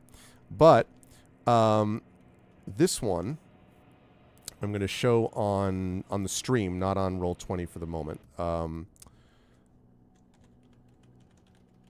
Okay, and I'm going to show it now. That's totally not what I meant to do. I am a pro streamer for sure. That's completely why I meant to put the wrong thing up there just now. Okay, let me try that again. Right. Okay, so you'll see this on stream, and there we go. This is what he looks like. And when he comes out, as opposed to the others, he comes out, he is sort of sleeping, but instead of falling, his eyes sort of slowly open. And he says, "Thank you. I hoped that someone would come. I am Dumig Rieger. They call me the Keeper." And the other sort of the survivors there, including Nihilestra, seem to know him. They don't react any way in particular other than to sort of look, and you can see there's sort of recognition. And he says, "You must be to thank for our rescue. We are grateful." And he looks to be in a little bit better shape than the rest of them, albeit still, you know. I nod my head and say, "It is our pleasure." You are not a spirit caller, though. No. How did you end up down here? And he smiles and he says, "That is a tale. I am a keeper, as I say, a keeper of Vidanost. I was tasked by the scholars to defend this sanctuary against invaders. And you can see how well I did." And he kind of sits down a little bit and he says, "This place was not always as you see. This is called Vidanost. It is an ancient sanctuary that was built by my people, the clans of the Wormspine. But during the war, the area was emptied and then abandoned until rediscovered by the people of Celis. You may have noticed that the walls themselves have script, runes written upon them." And of course, Null certainly remembers that because Null's actually interacted with that stuff before. He says, "The people of Celis believed that that was a sign from their gods and that the sanctuary had been abandoned. The truth is, we never left. This place was a repository of knowledge, and my people, Dwarven and friends of ours, Gnomish scholars, used Magitech devices. When the disaster, the cataclysm happened, there was an explosion. And the one that you call Vizelkis came through. Now, when he says Vizelkis, even though he's speaking not very loudly, there's a ripple of like slight little cries and stuff from the various people that are the survivors. Many of them are basically like just staring at him, like rapt, you know. I think Draxus will say, maybe, why don't we... This story I am very interested in hearing, but I gesture around the room at the 60 confused, hungry, hurt people. Maybe we should get back to the surface. Before we go, do you know what this ring is for? And he looks at it, and he says, "Yes. I thought that it might have been lost. Well, a colleague of mine. You see, in the ancient days, we had things we tried to use, powerful magics that we combined with technologies here to make us do different things. We built this sanctuary and these chambers to house some of those findings. And some of them are, and he kind of gestures upwards because the ceiling is not like 5 feet, right? The ceiling is considerably above you. My companion, one of them, he constructed this item to help him reach high places. And he kind of winks and he says, "It's a ring of jumping. If you wish to leap higher, you could use that ring. Sadly, he will not have use of it. He was one of the ones killed when the one I spoke of came." And how long ago was that, the invasion, Dumig? I have been entrapped for 2 centuries. Which is a perfect place to take our break. When we come back from it, we will see about them leading the survivors out. Sorry, Toya. Leaving the survivors out of this mix and hearing more from Nulls and the rest of them speaking to Dumig. I am very interested to see what the party figures out as they go along. And do they trust all of their companions fully? Maybe not yet. We will see. But you are watching the amazing crew of Expedition from the Mysterious Peaks. Rhiannon Held, Toya Kristen Finley, LaShawn Mwanick, and Zach Clay. It's 9:22, so maybe let's aim to be back if we can at 9:30, about 7-8 minutes. And then we'll play for another hour before wrapping up. In the meantime, chat, this is a break for you as well. Go get hydrated, get some drink. You don't want to be without water for 200 years. Go drink some water and stuff like that, and we will be back here in about 8 minutes. Until then, everyone, please hang tight.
All right, welcome back, everyone. We have returned as the exposition and the lore is spittin', as they say. Welcome back to Expedition from the Mysterious Peaks. As we continue along, we will be here for another hour, and then we'll finish up at 10:30 Eastern. And we got some information to gather still, and some survivors to save too. So, with that said, right before we took our break, and also as always, thank you for being here, chat. Right before our break, we had learned about the existence of this Doomig Rieger, who calls himself the Keeper and is apparently one of the people that originally constructed this place before the Caridin and Fizelkis and those folks took it over. And it's not clear as to why they took it over or what the circumstances are, but we don't know all the details yet because that story's not over. But the party also, he had just said, Knowles had asked, how long were you captured? And he says, I have been in captivity or how long ago did this happen? And he said he had been in captivity for 2 centuries. So with that information, I will hand things back over to the party and to Knowles. What do you want to do? I wanted to address Doomig. Okay. And say to him, the Twilight Elves are about to have their world go under cataclysmic upheaval. Everything they thought they knew is going to be destroyed in a blink of an eye when we all return to the surface. You, as the Keeper, can you help them to understand their reality? And he nods grimly, and he says, Indeed, I know the reality that they may face all too well. Fizelkis, and then he catches himself because of the whole, so he kind of drops his voice, and he says, Fizelkis is only one of the Caridin. There are others, and the thing that is keeping them from this world is weakening.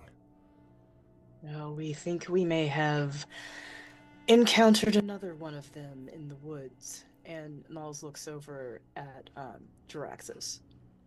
Also, this platform here, do you know what this is? And he nods and he says, that is where the projection of the one of which I spoke would appear. Before each of us were placed in, that's, well, you would think of it as a image, a moving image, I suppose, would appear and would speak of what the duty was of everyone.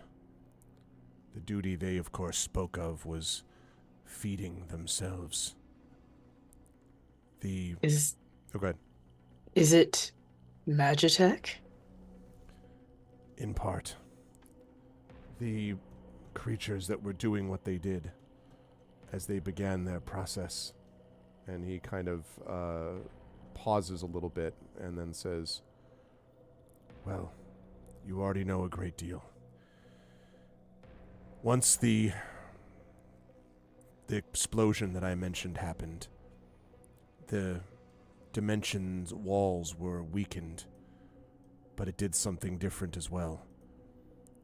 This entire sanctuary was shifted. In fact, it was shifted into the dimensional void where the Caridin dwell. Fizelkis took advantage of the veil and pierced through with its powers. And then he looks at you, Knowles, and then looks at all 4 of you. He is controlling the mind of the Primarch of the Silesians. Anarin, thinking he has been speaking to his god, has been speaking to Fizelkis. It is him who has created all that we see down here. And he kind of pauses and says, there is a device in the room next door you might have seen. You would see it as a cylinder, a pillar perhaps of light. He kind of looks at all of you. Yes. That is an apparatus we call the Chronicler. And when the sanctuary shifted into this void prison, The clairvoyant mystics that had maintained our records, their bodies and minds fused with it. Since then, the mystics transcribe those visions into the machine. The script you saw on the walls, the runes that you see on the pillars and out in Celis, they are the visions of the mystics, forever bleeding out from the void. Is there any way we can restore that machine? The machine, yes. The people, no. There are very few remaining survivors from Vidanost, and those who survived became prisoners of the Caridin. I was the last of the original ones to survive, and I only survived because of my training, which kept them from breaking my mind. Well, I'm sorry. And he just finishes by saying, although 200 years is a long time to maintain sanity. And it occurs to you, Knowles, for the first time, that although he looks better than the others, this is still a badly, this is a traumatized person that you were talking to. And Knowles just says to him, well, we may need that training yet. He nods. They must be warned. If the Caridin break free, then not just Celis, but all of the world above, a world I have not seen for hundreds of years, may be affected. Eventually there may be some who may even influence those outside, though I cannot imagine that has happened yet. But I have no contact with the outside world. Well, with the Primarch already being a dangerous man, I cannot imagine what state he will be in once he realizes his god is dead.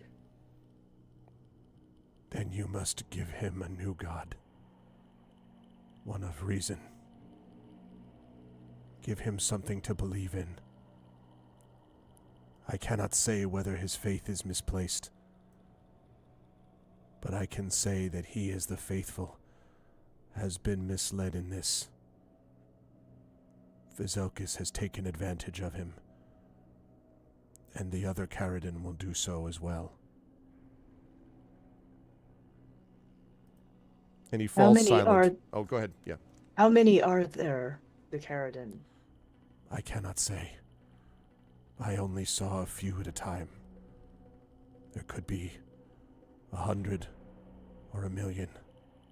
I don't know.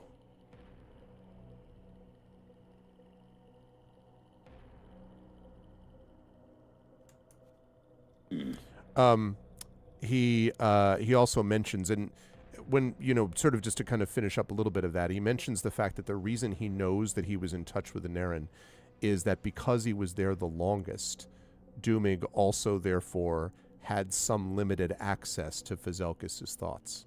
And it also occurs to you that this is a pretty extraordinary individual who was able to maintain all of this, even though it obviously cost him quite a bit. But he is the last survivor, of course, of the original keepers.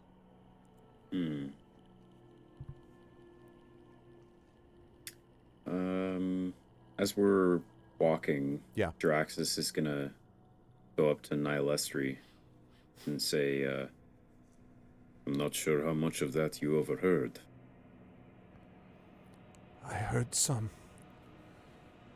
I did not know his name, but when things were worst, there were times where his face appeared, and the burden seemed to lessen.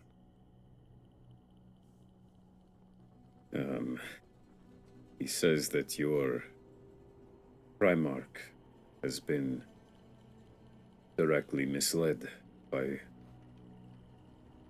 the creature that was here. And she says, I am not surprised. The power of this thing was great. I would have been destroyed in a couple of months. Is Ustrika... Was she killed? No. In fact, I think we did have to subdue her, but she came to her senses. She's waiting eagerly for us to come back, hopefully with you. We wouldn't have been able to find you without her help. She nods slowly and she says, Mavra. Have you spoken to Mavra? Now, quick note for the two new folks who may be like, who the hell is Mavra? And also for us who haven't, many months have passed. As a reminder, Mavra is Nyalestri's dearest friend. And Elu's sister. Yes. That is right. Who Mavra we Whisperwind. met. And remember... Yes, and almost got obliterated for Yes. us, too. That's right. And remember also, so basically, just to kind of summarize quickly, Mavra is, as they say, the sister of Elu Whisperwind, who is the one who brought Nals and Jaraxxus down here in the first place. And those two sisters' mother, Levia Whisperwind, is currently, supposedly, speaking to the Primarch as we speak about getting assistance for the crew, which came down here for some help, basically, and to tell them about what's going on up top, and in Jaraxxus's case, trying to gather information about how to fix their ship and why there's this beacon that's going off on the planet. So, that's the connection with all these people, basically. Yes, we met her, and she actually reunited with her family, I think. She's helping us too. And Nyalestri says, that's good. We have to speak to her and her mother, Lady Levia. They must be warned, and the Primarch must be warned, or told, or watched. And she has this confused look on her face. Well, The sanctum, we'll see. The sanctum can heal us. The sanctum of spirits, where we came from. And you remember the sanctum of spirits is where the spirit callers basically hung out with Ustrika and the rest of them. We'll see how the city receives us then. Does anyone else, I want to make sure I check in with everybody else, before you get to the surface as you're being walked back through these passages, and again, for the benefit of Sataria and Raven, these passages are ones that Jaraxxus and Nals had a map to that had been given to them by Ustrika, who basically knew from visions and so on about what had happened while she had been under the possession of Fizelkis. So while you were walking your way back up to the surface where allegedly Ustrika and others are waiting. Really quick question, though. Yeah. Were those guards we dealt with that were at that table? Yes. Right? Right. Are they still there, or has something happened to them? That's exactly what I was going to mention. Yes. So before I get to that, though, just a quick note: whether any of the four of you have anything you're thinking about that you want to bring up or mention. I don't want to rush past stuff for no reason, but I also want to move things forward a little bit, just so we continue forward momentum. But if there's something that you want to talk about with each other or anything else, you will have a chance to do that as well during this next section also. But just if there's anything like, while we're in this dangerous hallway, I wanted to say, you could do that as well. And then I'll talk about those guards in a second also. Oh, you're muted. You're muted, LaShawn. Sean. Okay. Oops. Sorry, forgot about that. I think Raven, when all this is happening, Raven is going to come alongside Dr. Jaraxxus and basically ask, who are these people and why were they captured? I have my own questions of you.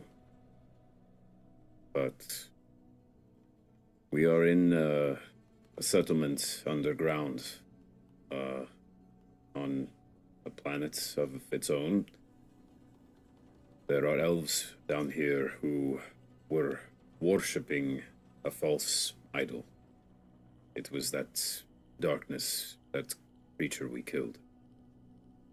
And in the months leading up to this, many of their people, the acolytes of the religion, as they ascended to become spirit callers, speakers to this false idol, they disappeared. And, well, you saw what happened to them. So this creature that we destroyed, it was like a parasite on this city. But the truth that we're going to have to reckon with, or I guess rightly so, they will have to reckon with, because none of us are from here, is what happens to their religion now. It was based on a lie that was eating away at their own people. So Raven is going to basically be in thought at this. And then she nods and say, so we are protecting them. We are bringing them back to safety, yes? Yes. Very well.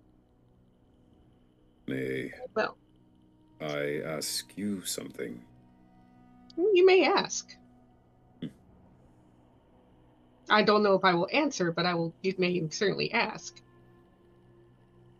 You'd said something about the Lorendi when you first appeared. I don't know much about them, but they are a culture of the Eldori, right? Yes, that's true. You seemed a bit on edge ever since you got here. Was there something going on right before you arrived, or is that just how you are? Let me ask you a question, Doctor. It's typically not how questions work, but fine, go ahead. Okay. Are there any hint or presence of Lorendi in this world? No, there is, aside from these strange ruins, there's very little of what you and I would know of the Silranarch here. It's, I'm not sure it's even been touched by anything that you and I would know. The Sim, the Dendus, the Eldori, the Belare even. None of it. I don't have connection here. That should be enough to tell you. I've tried all... between you and me, do you realize the reach that I had in the Silranarch? I was known in almost every star sector. You realize I'm probably losing anywhere from a couple tens of thousands to hundreds of thousands of followers and potential followers. Which I know it's, we're here saving people who were being tortured, but that is my living. Sorry, you didn't ask, but... It is quite all right. I unfortunately have a very different opinion, but I will keep it to myself. Opinion about me? Well... Oh, I'm all about... I'd love to hear opinions about me. It's one of my favorite hobbies. So for the first time, she laughs. So... I see. I see. I do not think you need to worry about the Lorendi. If this is a planet that is untouched by them, then there may be some hope after all. Well, that's good for both of us, then? It's good for you. For me, It is penance. I will see. join you on your endeavor to help care for these elves. For what it's worth, I'm also trying to find my way back home, of course. But the ship we arrived in was in no condition to fly, so I still have not gotten a single source of sorium the entire time I've been down here. Not even to make another drone, let alone fly a ship. So we have a ways to go, but It is just as well. If what you say is right, then there is only one Lorendi here in this entire planet. And I would prefer to keep it that way. I see. Strange. I like it. And we keep walking, I guess. Mm-hmm. I want to point out that we've added in chat the command, I love to hear opinions about me. It's one of my favorite hobbies. You can get that under Jaraxxus. It's the best. Okay. Thank you, Triffid. That's an awesome new command. Well worthy of it. Okay. Oh, and actually, all right, chat. This is not a tangent. I just want to bring up, as you're doing this, so I mentioned that we have new emotes coming to the channel, thanks to the amazing Tari Tunes. And I did want you all to see Arvin E Flex. That is our newest one. God. It is a swole Fifi, as you can see, pumping it up. So if you ever see anything in chat with any of our players that involves people being super strong, that is your little sneak preview. We've got 5 or 6 more on the way for subscriptions, but Arvin E Flex, if you've ever wanted to be strong like a strong phoenix, then oh my God. definitely pick this up. Sorry.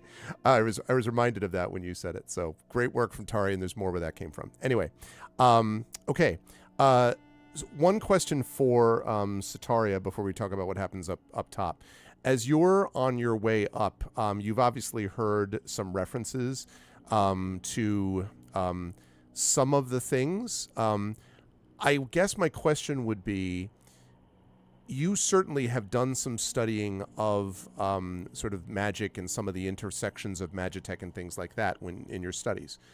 Do you think it's possible that Sataria would have heard about something like Vidanost and the Sanctuary from hundreds of years ago? Is that something? And I'm asking you because I don't know whether that's something you think she would have studied or not. I bet it would have taken her a while to retrieve it, because it's the sort of thing she could well have encountered, but she wouldn't have retained it. But then, with enough percolation time, then it would come up, because it's not something that interests her specifically. Right. But I could well see her have encountered it. And, once you get to studying, a lot of stuff does sort of stay in there, kind of. Yep. So. Yep. Okay. That's what I imagined. So, but again, it's one of those oh my God, I read about that in my 101 whatchamacallit graduate study early on type of, yeah. Okay. So, but certainly not something that you would have imagined as a going concern as far as those people were destroyed. Okay. So something to think about then. As you are all making your way to the surface, when you exit the area, you find first of all, the guards that I wanted to mention, Knowles, because as you go into that room, you do see the guards that you had previously snuck past. But as you walk in, so the guards, first of all, look at you just sort of thunderstruck, because the guards, remember, were ones that were sort of protecting people from entering a forbidden zone and whatever. And then they see behind you this trailing group of 60 people that you're leading out of the of this area, and they just kind of their eyes widen and they literally are silent. They just sort of step back as this crowd of people kind of shuffle past, some helping each other, some walking slowly but on their own 2 feet past. So they do not mark your passage back with anything other than astonishment, I think might be the way to describe it. And also, maybe these people were designed to prevent people from going in, certainly not expecting people to come out, might be the best way to put it. As we pass, I think Jaraxxus will just mention to the guards as we're walking by, they were playing a card game or some sort of game where they were using coins. Yes. And that part of how I think we got past them is that we use Yep. the poisoned coins that we have. Yep. So Jaraxxus, as we're walking by with this, this group of saved people, will just say, "I'd be careful with some of those coins if I were you, and don't be gambling on the job next time." And they kind of stare down, and you can see that they clearly had not reached in to get the coins yet, and so they're just like, yeah, they've been talking about something else, doing other stuff. So they're kind of looking at the bag and looking back at you, and they just give you this sort of stunned look as you pass by. Although you can see one of them kind of like pushes the bag over, like pushes the stuff over on top of the coins, so as not to touch them. Okay. So, when you make your way out, I'm going to come up here because I think here is where I have some of my other pictures. You are greeted by this. This is Ustrika. And Ustrika, who has been waiting for you, as she sees you, her eyes kind of also like the guards widen, and she says, "You've returned. You..." And then she sees behind just the stream of people. And she just kind of like almost sort of staggers back, and they're here now. Some of the people, when they see Ustrika, kind of recoil, and she says, "I'm sorry, it wasn't me. I swear it was not me. On the Ascendant himself, I swear. He was controlling me too." And you see a few kind of like nod or give her weird looks. They don't recoil anymore. And standing next to Ustrika, of course, is dun dun dun dun dun. Let me get rid of a lot of people on the screen. Hold on, move out of the way, Dumig. There we go. And that, of course, is Mavra Whisperwind, who, when she sees Nyalestri, gives a cry, and the two sort of Mavra quickly and Nyalestri kind of stumbling forward embrace each other. And Mavra says, "You saved all of them." And Dumig, who's bringing up the rear, like literally trailed just behind him by Gamork, Dumig says, "Not all of them, my lady. Not all of them." So Ustrika and Mavra offer, this is up to the party if you want to do this, but they offer to bring you to the Sanctum of Spirits to heal. And they also, Mavra tells you, that her mother also has asked you to come as soon as may be to the Palace of the Primarchs, because apparently they wish to see you. So it's up to what the party wants to do from all that. Well, before we do that, I'm pretty sure I left that sword that I got off of Ustrika here. So I would like to retrieve that and actually ask Dumig about it. Okay. Right. And this was the sword that you got directly from Ustrika, you said, right? Yeah, Okay. after we defeated her, I looted it off of her. Yes. Let me just double check and make sure. I figured that was true. I had a lot of equipment to manage, so hang on one second. This one. Yeah, what I have written down, I just found it, is Ustrika's sword blade disperses into pure shadow. The hilt of her sword is impossibly cold. Nalik takes it. That's all I have. Yes, that's right. So, let's see. Let's run down to my handy dandy NPCs here.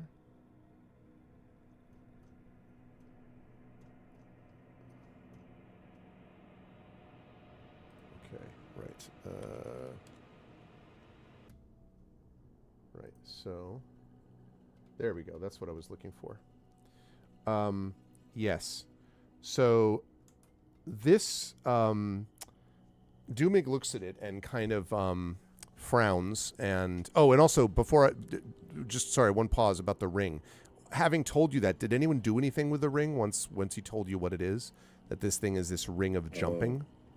I didn't know if anyone wants to wear it. I will tell you the mechanical effect of it, which I can tell you now that Dumig has explained it, is you may cast the jump spell on you at will. So basically what it means is if you wear it, you can jump triple the normal amount that you could. But it only works on you. You can't transfer it to anybody else. So, if you want to slide it on, Gamork's right ear so that he can jump. I'm just kidding. Yeah. Oh yeah. Oh, that would be amazing. Yeah, no. That would be very hard to do. Although it'd be funny, but all right, 40 feet. Let's Stop go. recommending these awesome things. And Yeah. then say, I'm not going to do Hey, that. do you guys know about this wolf that holds a No, sword no, in its no, mouth? I- You can't do that. You can put it on your wolf. Sorry, you can't. Sorry, do it. my bad. I keep thinking of silly things. You're like, but that's also awesome. I'm like, yeah, you're right. I'm awesome. I apologize. No, it is really not meant to be. It can't be worn by a wolf. It does have to be Okay. worn by a vaguely humanoid creature. So one of the four of you could wear it. You could, I guess, give it to an NPC if you wanted. That's not a wolf.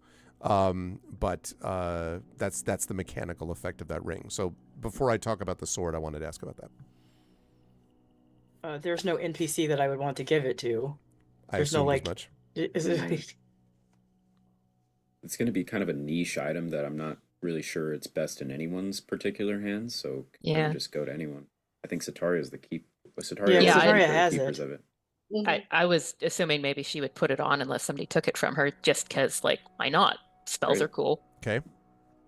There you go. All right. Well, you'll be able to jump at any moment, whenever you wish, Sataria. Okay. So as far as the sword is concerned, Doomink sort of frowns and he says, yes. It is a blade of some power. And if you can control it, it has value. But there are risks. It is, it's called a shadow scimitar. At least that's what we named it. It has the ability to harm creatures of shadow. Creatures that phase from one place or environment or plane of existence to another. There is a risk, though. If you wield it, there is a small chance that you yourself may slip into the realm of shadow. I saw it being used by some of the Caridin, or by those they chose to work for them. So Now, the mechanical effect of this, I'll tell you, Knowles, is that it's a +1 weapon. It does a mixture of usual scimitar damage, which I'd have to look and see. I think that's 1d8 plus your strength, so basically 1d8 plus whatever your modifier is, in slashing and necrotic damage. Not double, but I'm saying it's both types of damage included in that. So, but there is a risk mechanically that you have to, whenever you wield it in combat, you have to roll a percentage die. If you roll a certain percentage, which I'm not going to tell you, you may be affected adversely, he said. Well, my question for him is, you spoke of some training that kept you alive. Would that training also work with this scimitar? Even if it did, I would not wield it. I have had enough of the realm of shadows to last me most of what is left of my lifetime. So just really a quick question. Sure. Because Knowles is kind of shadowy herself. Would she have any countering to negative effects at all? Probably not, because it only sort of is manifested erratically, Knowles. So, there are things to say. That's a good use of the Knowles quote. So it's used erratically, by which I mean you can't defend yourself against something which may, at any moment while it's being wielded, sort of do its effects. Once it has this adverse effect that I can't tell you about yet, maybe you could resist whatever that adverse effect is. That's one of those trial and error, and I don't know if you want the error. But you could certainly go through the trial. And it does have effectiveness against shadow creatures, which has value, obviously. Well, but Knowles could carry it, but Oh, of course. it's Yeah, it doesn't. only if she uses it. Correct. That's right. As long as you're Correct. carrying it and it's sheathed or whatever, it doesn't have this effect. It's when it's being actively used in combat. So that is what he describes it to you. Which I guess I should ask, is there, I'm just going to say, make a note to myself about that.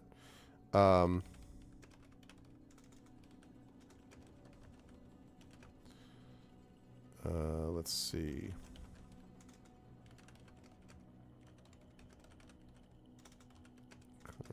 Okay, good. Sorry, I'm just making a note while being used. Right. Who, are you then going to hold on to it then, Knowles, for now, albeit Oh, sheathed? sure, I'll hold on to it.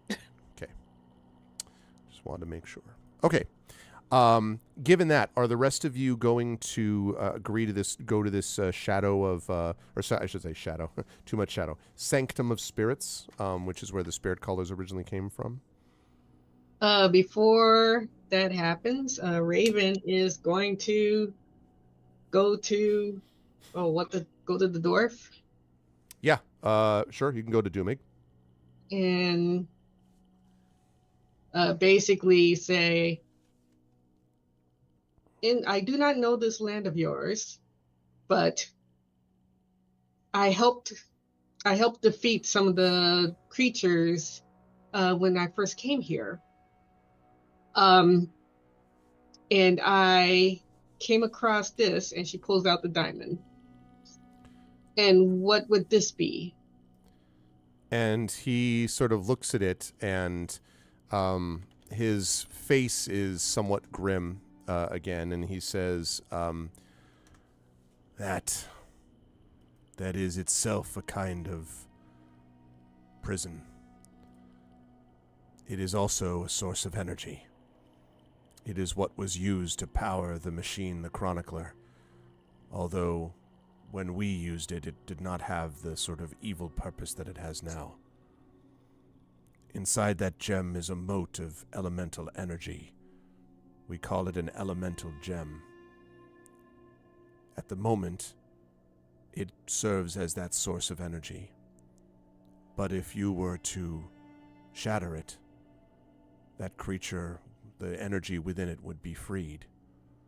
And you would have, for a very short period of time, a servant.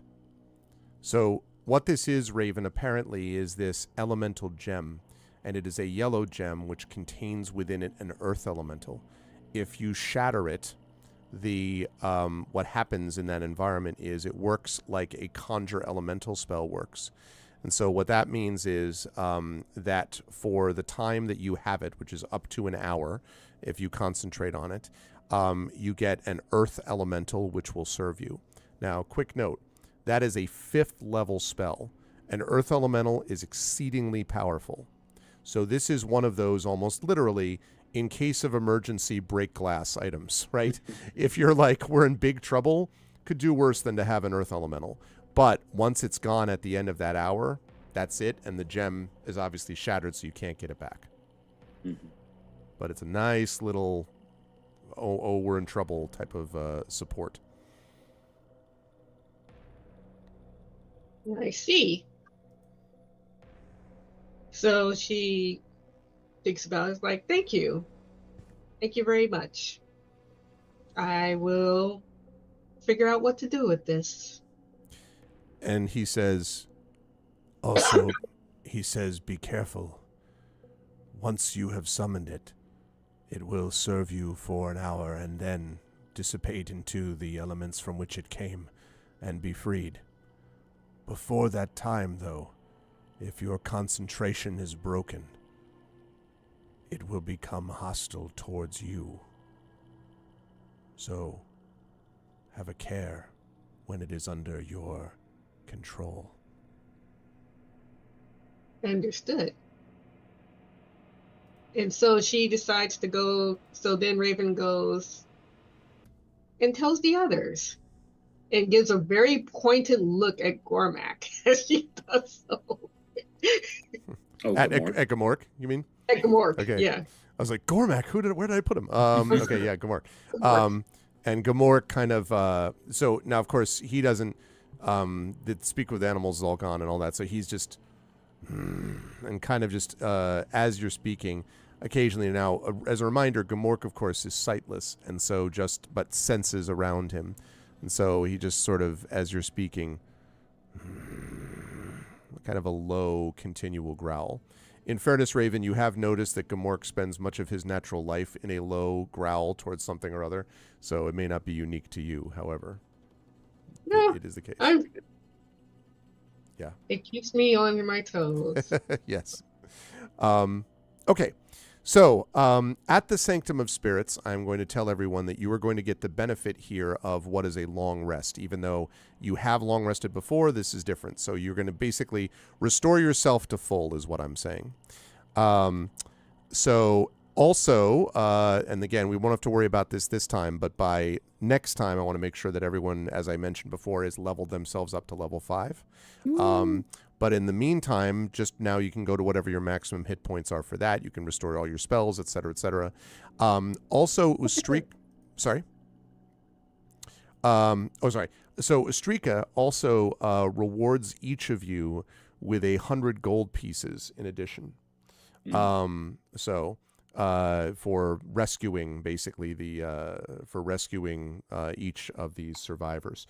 And you see countless, reunion celebrations that are played out the same way. Families greeting those who came from them, children running up to their parents that were lost. In one case, several parents, running up to their older teenage but still teenage children, and so forth.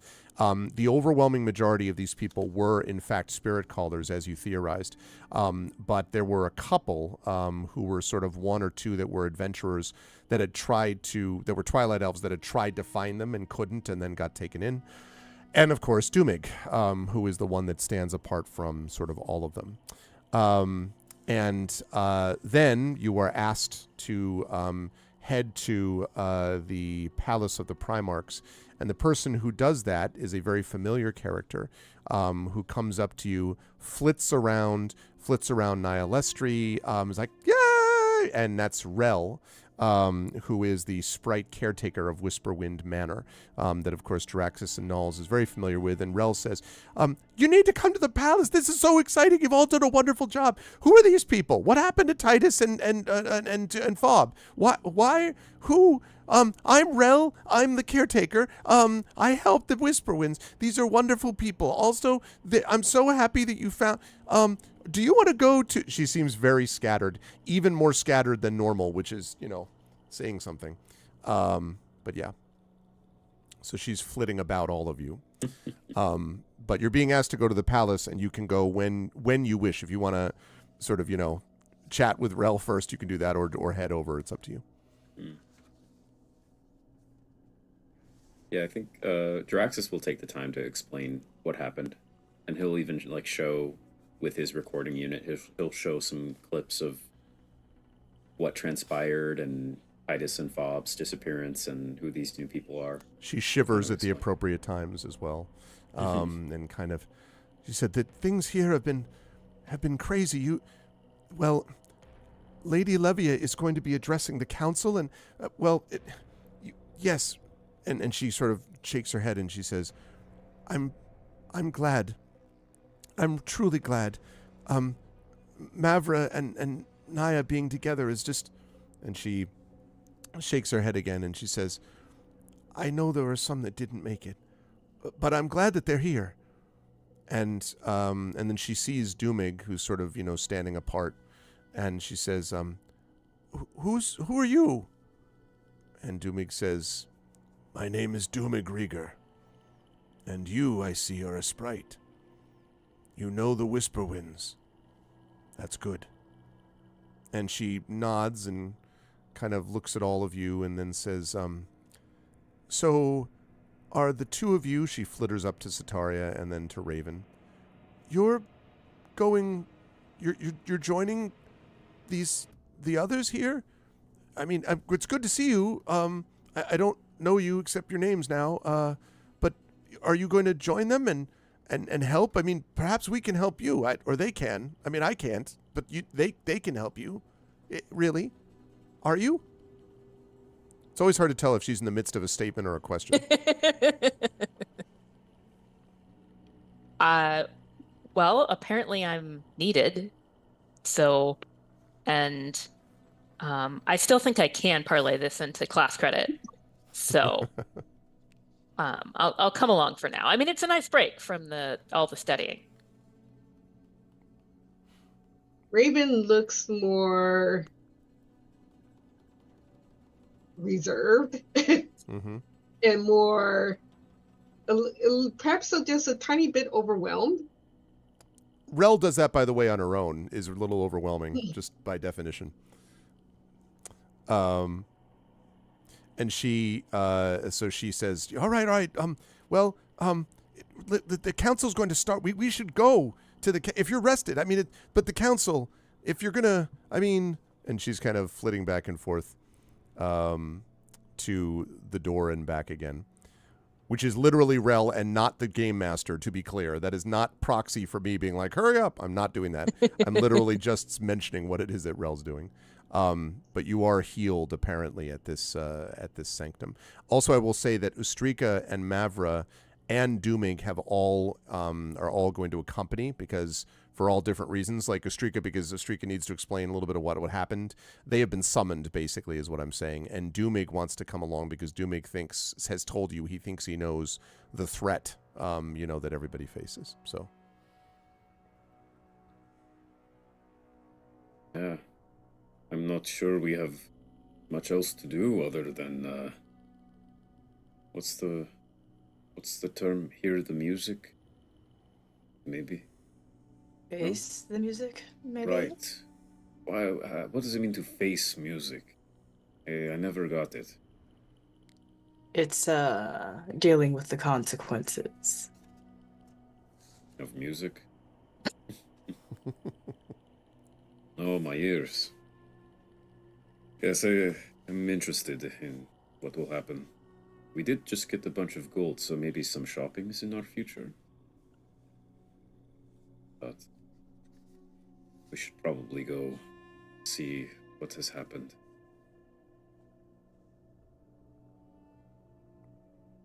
I don't know anything about anything, so I'm just gonna follow where the people who know what's going on are going. All right. I'm sure Levia and Ella want to hear what we've been up to.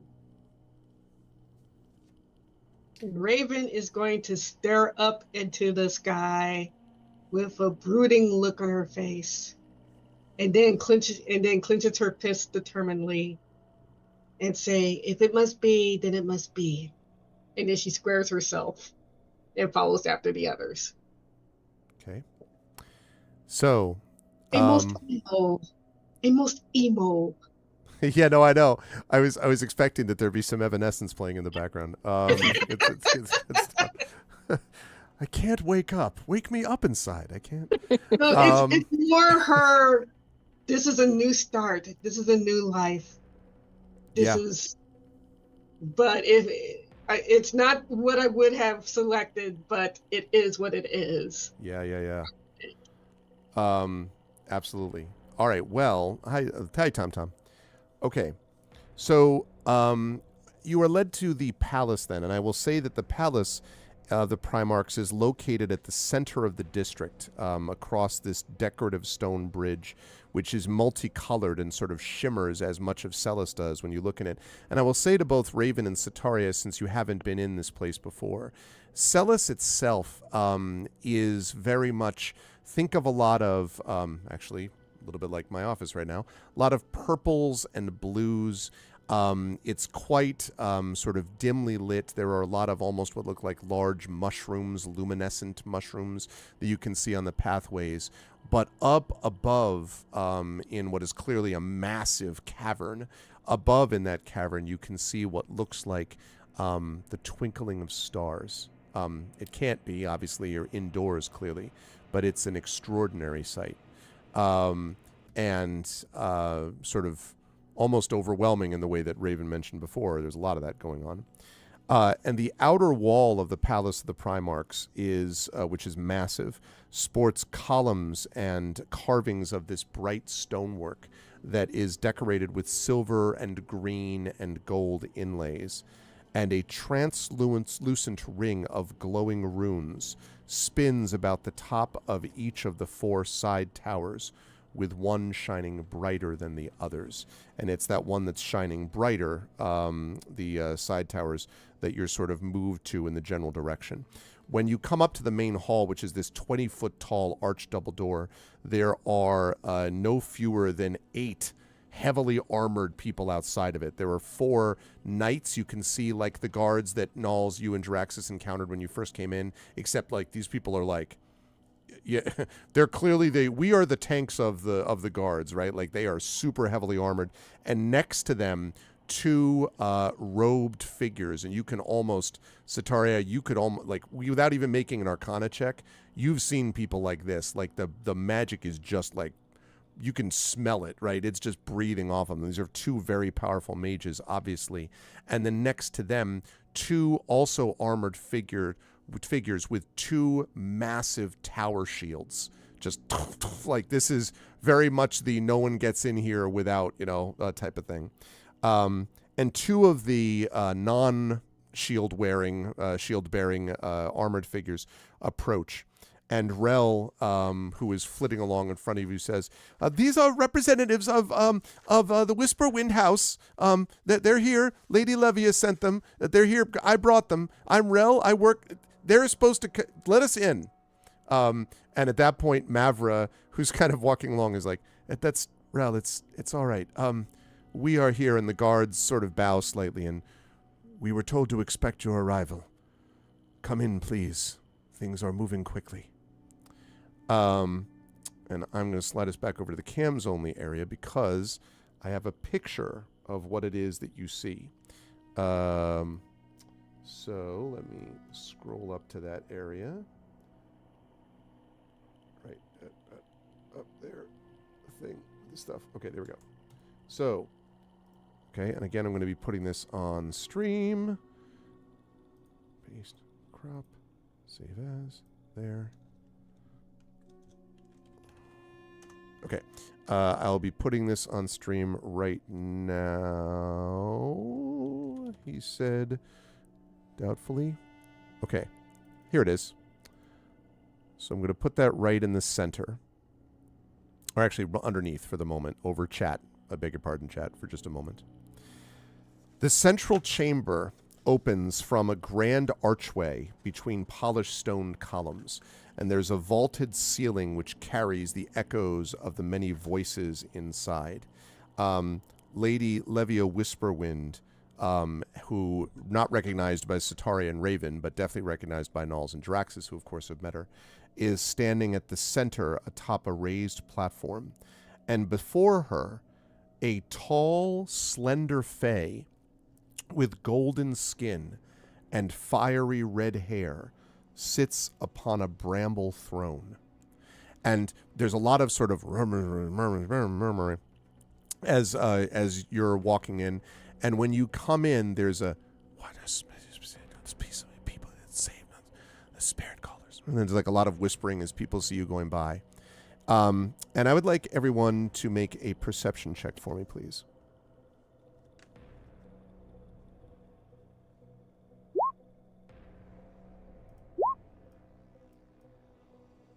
It's not rolling very well today. What have we got? Let's see. We have got a... okay, we have a 10. I think that is from... is that a 10, Raven, or something else? Is that... Because you got the plus, right? You have an 11, right? I think you said like plus 1. I haven't rolled yet. Oh, you haven't. This is the previous one. Okay, so Tataria got a 10. Okay. Yep. Jaraxxus has got an 18. I have too many windows open. I know. Oh, man, do I know the feel. Same, Raven, same. Nulls has got a 23. Okay. We'll just wait to see what we get from Raven. I'll just do this old school.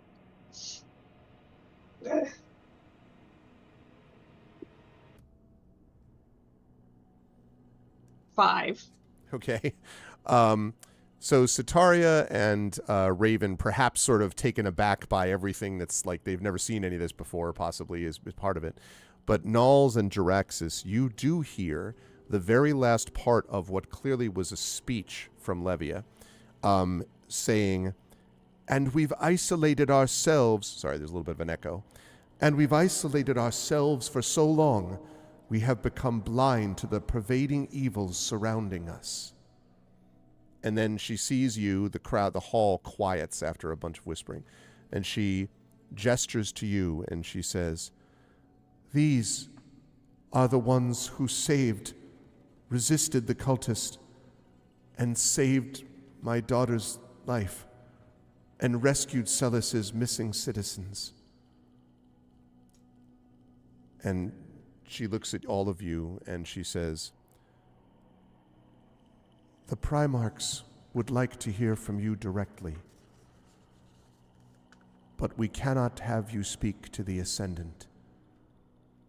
A few hours ago, he suffered a massive psychic trauma.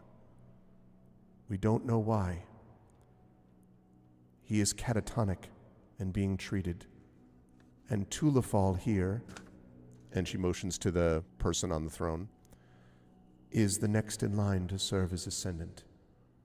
And Tulafal nods gravely, and Tulafal says, "You are welcome. We must hear from you. The council has much to discuss, and you are at the center of what we must know." And that is where we're going to bring things to a close for tonight. We will begin in our next session with the council meeting itself. By the way, Chapter 5, which you will be going into, is called Return to the Barrier Peaks. And that's the next section that's going to be happening. So, And we're level 5 now? and you are now officially and totally level 5. So, Just Yeah. a really quick question about the level peaks. Is that where that? Because remember, I have the bagpipes, mm-hmm. and the guy that I bought the bagpipes from wanted me to see if I could bust up the crystal. Yes, right? That's true. Yeah. That's true. Is- Do you want to can I break try out the that? bagpipes right now and be like, before the council meets, boo! You know, they like do it. But wait, I thought, but it was like on the other side of something, so I can't do it yet. Right. You That can't do crystal it yet. formation. No, I was Yeah. joking, but I was just saying it's kind of a. I just had this image of you being like, I hear what you're laying down, but first I have to talk about. I want to play this little tune. Exactly, Trivet. First, a little number. Oh my God. Yes, but that's true. So, and of course, you're not at the Barrier Peaks yet, but presumably that is maybe where they're going to send you as things are starting to slightly coalesce. Also, chat, we got to see the nature of some of this threat, which is terrifying. This group of psychically evil creatures that are trying to break through into this realm. I'm sure it wasn't lost on the party when Durmig is like, yeah, and it might even affect people outside, above, like they might be affected too. And I can imagine like those of you who are here for a while being like, oh God. So anyway, that's gonna be great. Super psychically powerful creatures. What could go wrong? Yeah, hatchlings, exactly, Tom, exactly. But I'm very, very excited to see what happens in this chapter because there's going to be so much badass stuff that happens. I will also let the party know for their own benefit that they will be getting a little bit of equipment reward as well before they head off on this journey, just so you know. So you've gotten a couple of magical items already. You did get this Ring of Jumping. You got this Shadow Scimitar if you choose to use it. But I am very curious to see how things proceed. It's going to be great. And good work from the party in general handling it. I love that visual image of the pods opening up and all of you there. I also want to say a separate note, LaShawn, I loved Raven sort of being slightly separate from and watching these people from a distance and being like, I don't know what to do about all of this. So the fact that you were the one that was there when Nihilestri is like sort of like, going on about like this stuff that's happening and whatever. I for some reason I appreciated that visual image of you just having arrived yourself in this place recently. So that was cool. Anyway, I will start with Zach bottom right. Excellent work today from Dr. Jaraxis. I love the fact that you can replay some of these recordings and images. I also really like the interaction with you and Raven. First of all, very funny about the whole like, oh, I'd like to hear more people talk about me. It's my favorite hobby. So that was great. But also the fact that, again, what I love about this campaign, besides the players, is the fact that there are these intersections continually in different groupings. Null's having connected with Gamork, something I hadn't expected, but works really well. Null's also being able to be uncertain of whether to trust Raven, but having a certain connection on there also. Jaraxxus has made some connections with Sataria and the healing, and Jaraxxus also has been connecting in this case with Raven and being able to say a little bit about like, well, and who are you and the Lorendi, something which wouldn't make a lot of sense to Nulls or Sataria, but obviously makes sense to both of you.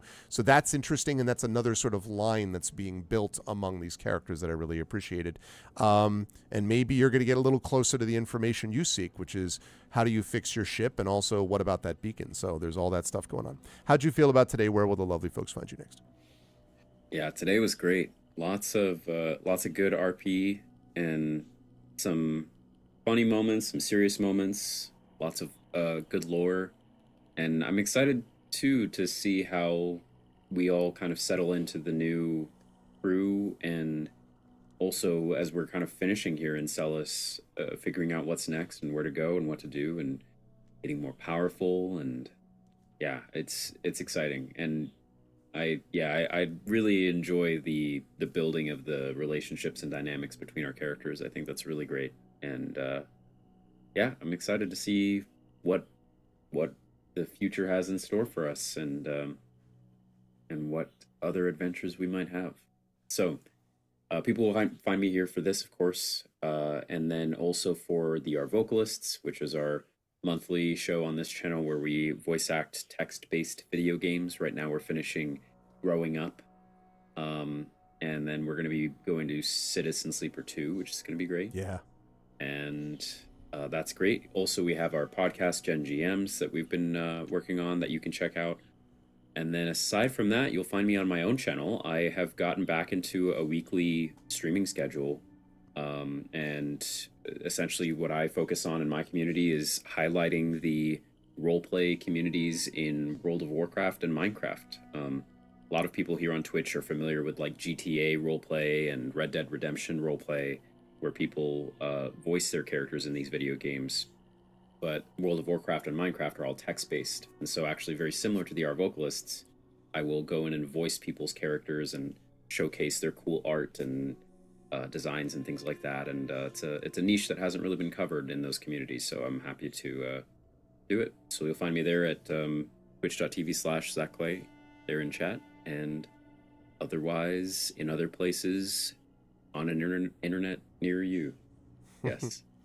Good stuff. Thanks, Zach. And you will see also more of Zach in a couple of months when we do our finale for Hearthglow. Hopefully right. some of you will see Zach in person. I will.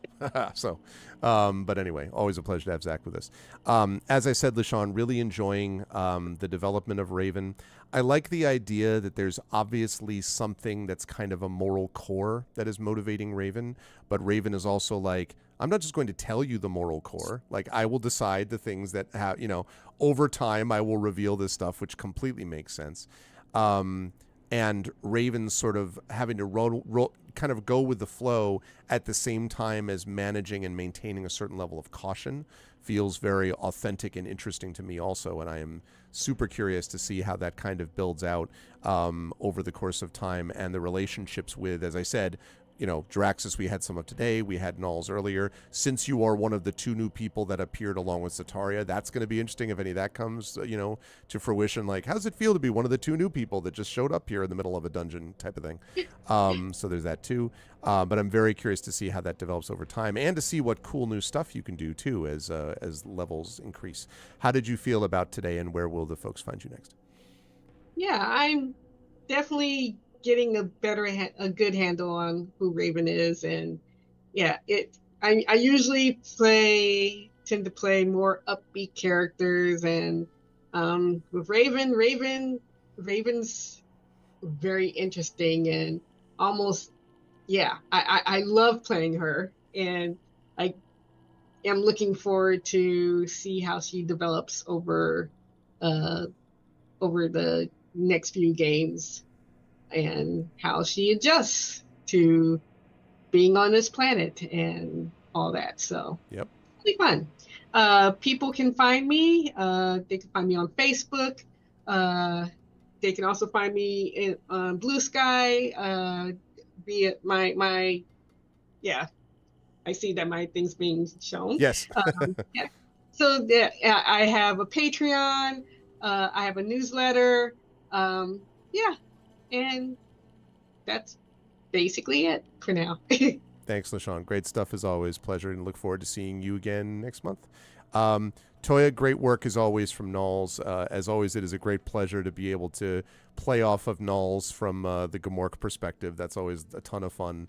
And also, the other thing is I was interested to see, because again, you had this interaction, Knowles had this interaction with all of the rune-shaped walls, and you were the one initially that were like, can I interact with them? Can I like you were the one first who was really intrigued by the existence of these walls and what could be done with them or not, as they sort of are vaguely in the dream universe. And now you're getting a sense of, well, this was a nightmare universe, and your use of that term, I think, was quite accurate from the perspective of the people that went through it. So I say all that to say that I can imagine this thing of trying to explain to people why their religion isn't what they thought it was. I can imagine Knowles having a component of being part of explaining that as sort of someone who can bridge that gap between the world of the unseen and seen, let us say. And also the little bit of as I said, the suspicion with Raven, I think is interesting, was also interesting to see as a part of Knowles' character as well. How did you feel about today's session, and where will the lovely folks find you next? Yeah, Raven is interesting because the way I'm sensing and perceiving things is Raven is still trying to figure out who she is anyway. And now she has been thrust in a completely unknown situation at the same time. So it's not just, where am I?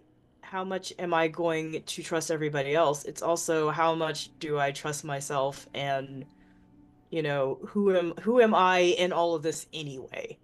So that's very, very interesting, especially at the end where Raven decides to show Doomig the diamond. And Raven doesn't know that Knowles knew that she took the diamond. So, that's true. I should have cut to you to see if you were like, if Knowles was like, like stuck camera, like dramatic, staring at it. But also, I thought it was interesting because Gamork said something like, you're always following. That wasn't the exact wordage, but basically, when are you going to take the lead? Like a alpha dog saying that, which is typical to someone Gamork. else, right? But it was interesting to me that Gamork would say that to Knowles, because Gamork has never implied anything like that before, which to me says, how is Gamork seeing that relationship and how it's evolving? Because Gamork oftentimes is like, I don't care about any of you. But that's clearly not true. Right. Gamork cares a great deal about everybody. Maybe not so much Teteria and Raven, but, that will change, I'm assuming. But, Gamork has a lot of insights that he's not sharing. And of course, he has to have this bluster and, rough exterior that he does not care. So I'm interested in what exact insights Gamork saw into Knowles that, has not been shared yet. And I'm surprised in a way that the whole encounter with Veselkus ended so quickly. I think that's because of how we played things. And clearly, if Knowles had the Shadow Scimitar, like, who knows if Knowles would actually try to use the Shadow Scimitar on those Shadow NPCs, because she would have no idea that it was a Shadow Scimitar. But who knows what would have happened.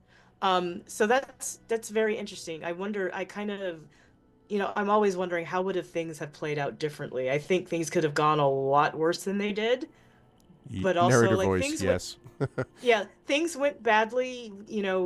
We almost lost Gamork, but like 2 people didn't get injured at all, which is just insane if you think about it. Yep. Yes. So I'm also interested now. Yes, we have allies who are at this council meeting. There are also a bunch of people who do not know us at all, and at the same time, like Knowles said, their world is about to undergo catastrophic upheaval, cataclysmic upheaval, because everything they knew is a complete lie. And already one dude, because of his bond with Veselkus, has undergone, how do they put it, psychic trauma.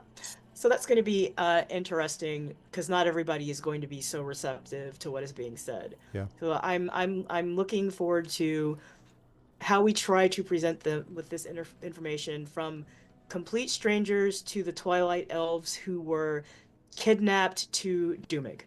So, and where will I be? I will be right here. I lurk on the internet. I'm not very active on the internet, but if you are interested in my work, you should go to schnoodlemedia.com. I am an editor. I like editing things. I'm also a game writer, game designer, narrative designer. I also do consulting. So yes, you would like for me to do stuff for you and pay for it, schnoodlemedia.com is where you can find me. Good stuff. And you should do that, as I've said many times.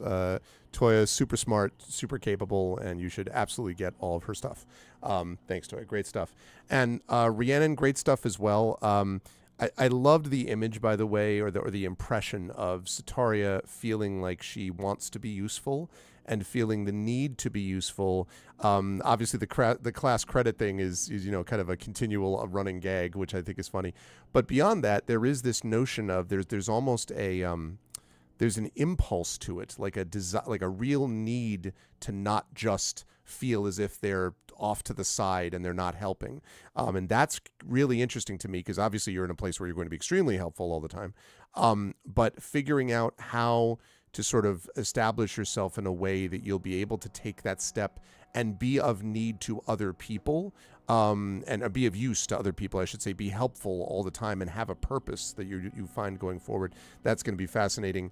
Also, separately, I love the image of stacking up survivors like produce, but that was my, that was a separate thing. And also now you got a jumping ring too. You got a ring of jumping. So there's that also. How did you feel about today's session? Where will the fine folks find you next? Oh, it's great. Coming to the choice point. We had one little sort of adventure, and then now we gotta, really commit. Broadens that. Yep. Yeah. And love the future influencer stuff. Smash that like button. Yeah, exactly. And especially because Sataria has no idea. So it's the sort of tension of I know, but she doesn't know. And folks can find me I'm on Blue Sky at Rhiannon Held, my website, rhiannonheld.com. That's got stuff about my books, urban fantasy, and then space opera. I'm on the Dungeon Scrawlers channel on Twitch, and then the Dungeon Scrawlers Discord. And I won't list all the various things that I'm on the Dungeon Scrawlers channel, because there's various, especially right now. But I will say, head to my website. It's coming up to the season for nominating stuff, and novelettes. They're kind of short, but they're kind of long. And do you even know that you read any the last year? So I got 2 of them. One of them made ever so much better by LaShawn's excellent editing. So if you would like to take a look at those, they're both free to read. And you can find them on my website, and maybe give them a bit of consideration. Good call. Yes. As nomination season comes, I think we can all agree, all of us doing the author thing anyway, that please do nominate these things. Nominate early and often. But no, you should definitely read Rhiannon's stuff as well. And I've had a chance to lurk a little bit and watch a couple of Dungeon Scrawlers things too. And it's a good channel in general, but it's been fun to watch that also. So wonderful work today, crew. I cannot wait till next month. Chat, can we get some love for the awesome crew of Expedition for the Mysterious Peaks? Thank you as always to Rhiannon Held, to Toya Kristen Finley, to LaShawn M. Wanick, and to Zach Clay. Thanks so much, crew. I will see you folks next month. Bye for now. Bye, everybody. Good night. All right. And that is going to do it for that. Really, really, really enjoy this group a lot. As I say, every campaign I like in its own way. And this is just such a cool world. It's so much cool, there's so much cool stuff going on. I just love, love, love that kind of mashup stuff. I was talking to somebody the other day. I don't remember exactly who I was having this discussion with, but about how the idea of... Why is this hat? I love this hat, but it picks up dust too easily. That's the problem. There we go. But I was talking to someone the other day about how the old term slipstream, which I know Triffid and Prince Justin will be familiar with, this term slipstream, which is, supposed to be like a fantasy science fiction mashup, how in a lot of ways that's sort of outlived its usefulness, right? Because it just happens all the time now. Like it's not really a thing. You can do those mashups a lot more easily, and it doesn't get this sense of like, this is totally unheard of because we're mixing fantasy and science fiction. You know what I mean? Like, yeah. Like, but it's like I used to call Icarus Slipstream.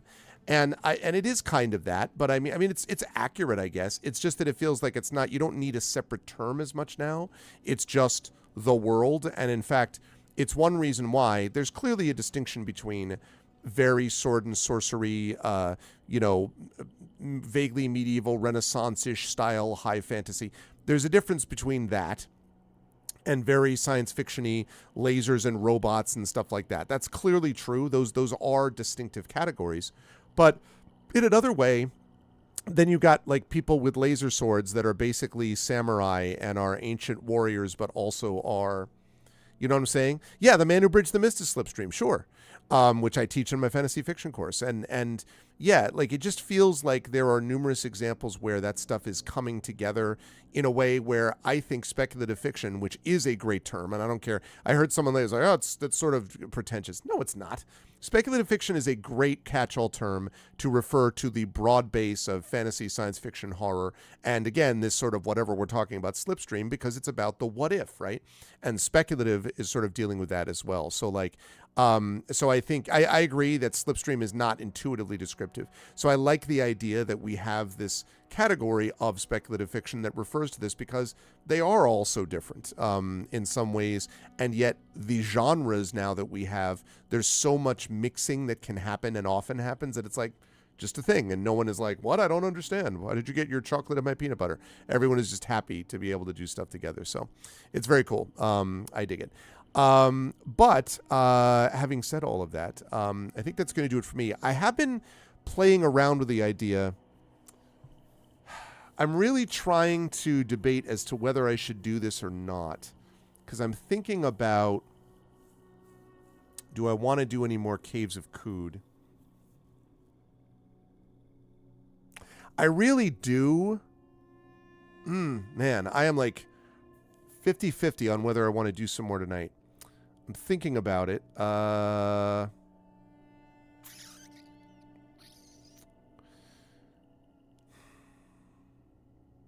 See what it is. Well,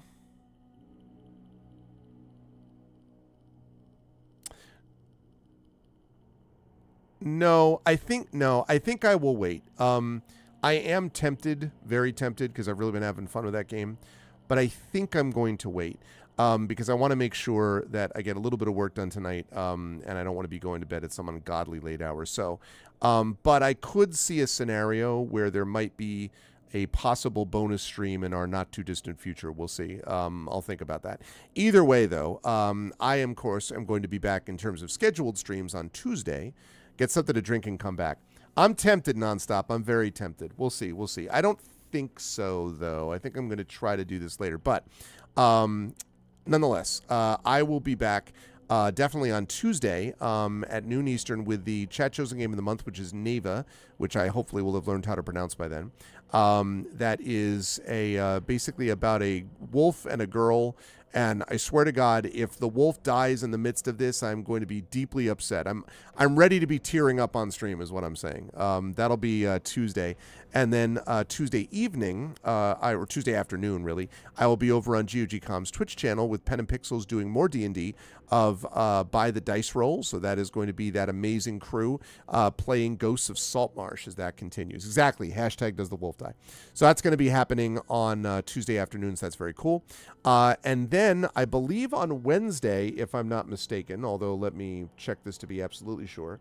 I believe on Wednesday, he said, we do have, that's what I thought. Wednesday, we've got Community D&D, so we have Waterdeep, Dragon Heist, so they will be back with you.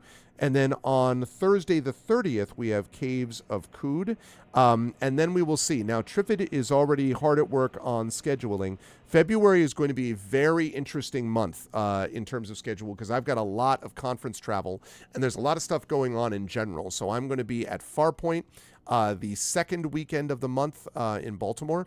Then I'm going to be at Boscone in Boston the week after that. Then the week after that, I'm going to be, Wednesday is going to be Community D&D. And then Thursday, at my normal streaming time, Thursday night, I'll be back for Caves of Kood.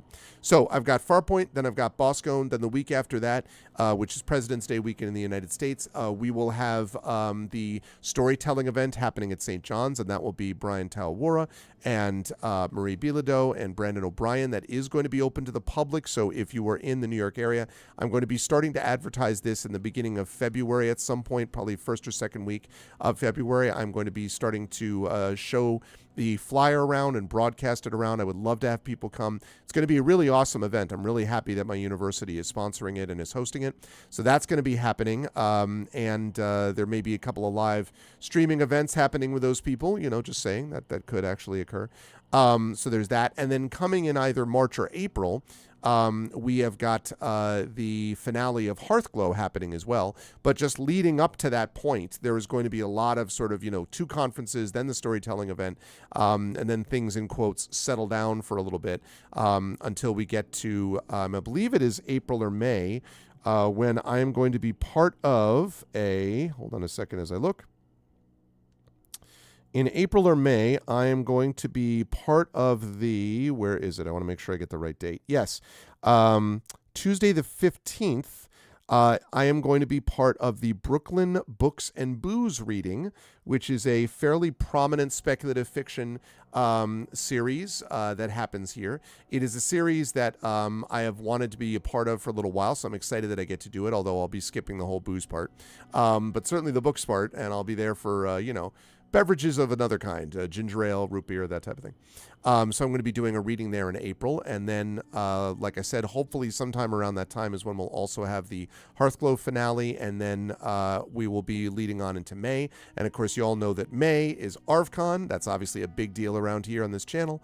And then June will be pretty much off, I think, but then July, ReaderCon, I'm already confirmed for there.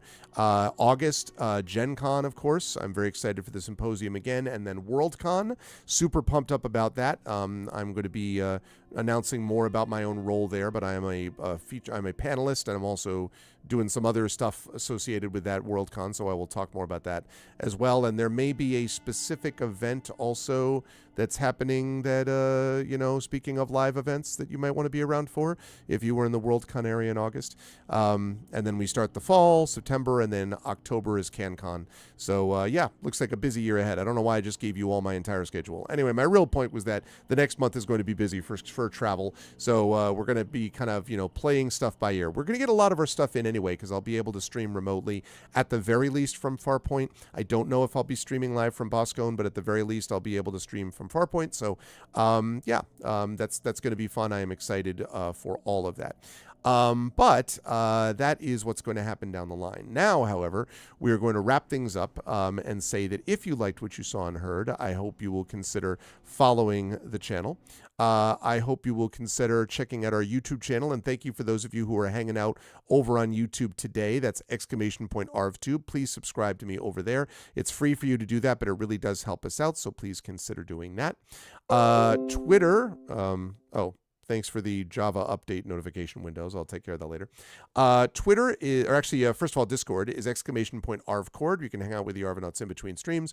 Twitter, !ArvTweets, for as long as I'm on that hell site, which is not going to be very much longer. Once we get up to a certain number on Blue Sky, then I'm definitely just going to be going all out to just Blue Sky and leaving Twitter behind, which is now a cesspool for the most part. But I'm keeping a presence on there until I get enough of a critical mass of followers on Blue Sky. We're getting there. We've definitely had a good increase over there. So !ArvSky is where I recommend you hang out with the other folks. That would be lovely to join me over on Blue Sky. Website for this, arvaneleron.com. You can find, again, that podcast I mentioned, Hearthglow, over there. And you can also find, oh my God, Blue Sky is the only sky worth flying, the friendly skies. What's up, Rob? Thank you so much, man. I appreciate it. 66 months. My goodness. That is 5.5 years, people.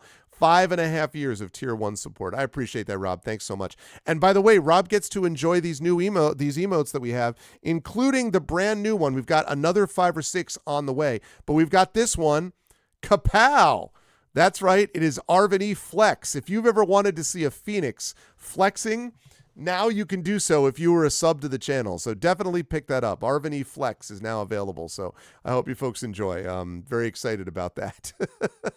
The swole Fifi, yes. And that's just a coming attractions for more of the new emotes that we've got coming on down the line. Thank you, Rob. I appreciate that, man. You should be following Rob anyway because, you know, Rob's an awesome streamer, good guy. So as many gray shade whiskers as you do. Yeah, man. Yeah, it's true. I've got the... Now I have just a little bit, right? Just a little. It's funny, too, because my hair, you can't tell. There's a little bit of white in the side, but most of my hair is still blonde. Like, it's still very blonde, but down here it's still, when I was younger, it was very reddish, and now it's kind of done this.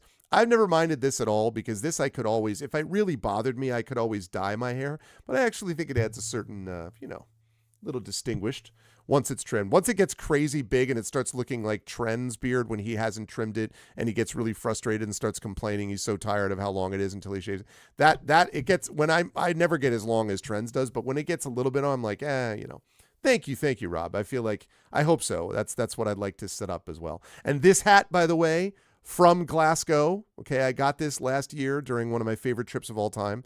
So this hat is officially Glasgow. So it's got that kind of, British flavor, I hope.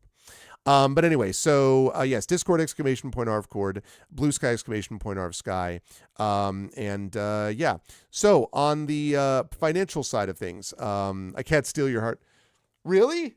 You can't steal my hat, Thunder? Nah, that's fine. You got the curly hair thing going on. So you have no need of the hat, Thunder, in that context. It's funny though, when people see me, obviously I don't wear a hat when I'm teaching, and when people see me at conferences or conventions, and they're like people at conferences and conventions who know me from there know me as not wearing hats and know me as wearing like generally vests and pocket watches, with occasional, like at night, if I'm hanging out with them in the bar or something, then I wear, like a t-shirt or something like that. But like they know me as like the vest pocket watch guy, right? And so when people who watch me on stream and see me wearing stuff like this and stuff like this, see me wearing that, they're like, what? Whereas people who are used to seeing me like that, see me like this, they're like, what are you doing? I didn't realize I had I had this very distinctive outfit thing going on, but apparently I do. Yeah. Oh no, 100%, man. I just need to get the elbow patches on the tweed jacket, and then I'll be all set. My father used to wear a seersucker, like a seersucker, I think they call it, the deer hunter cap, like the Sherlock Holmes double-sided cap, with the thing in front. And it was like, he was a professor, right? It was exactly the way that you would expect someone like that should look. It was very funny. But yeah, that was exactly the way that he used to look. It was funny. So anyway, where was I? So yes, Patreon, ! Arvtreon, that's sitting right there. Would love to see anyone support that if you possibly can. That is cool stuff. That maybe it's not seersucker. Then I'm thinking of deer hunter is what I'm thinking of as the cap, but they have a specific name for that double-sided cap. So, ! Arvtreon is the Patreon. You get cool stuff for yourself and cool stuff for the channel. Deer stalker, thank you. Not seersucker or deer hunter, deer stalker. Thank you. That's exactly what I meant. Thank you, Trivet. So yes, that Arvtreon. Definitely subscribe to the channel, as Rob was kind enough to do just now. You get those custom sub badges and emotes to use here, there, and everywhere across Twitch. And if you support at a high enough tier, you can get the Patreon support. You can also get inspirations to help our players. Same thing if you support the Patreon at a high enough tier. And thanks for great work as always, Prince Justin. Then let's see, that was the Patreon. Also subscribing, as I mentioned.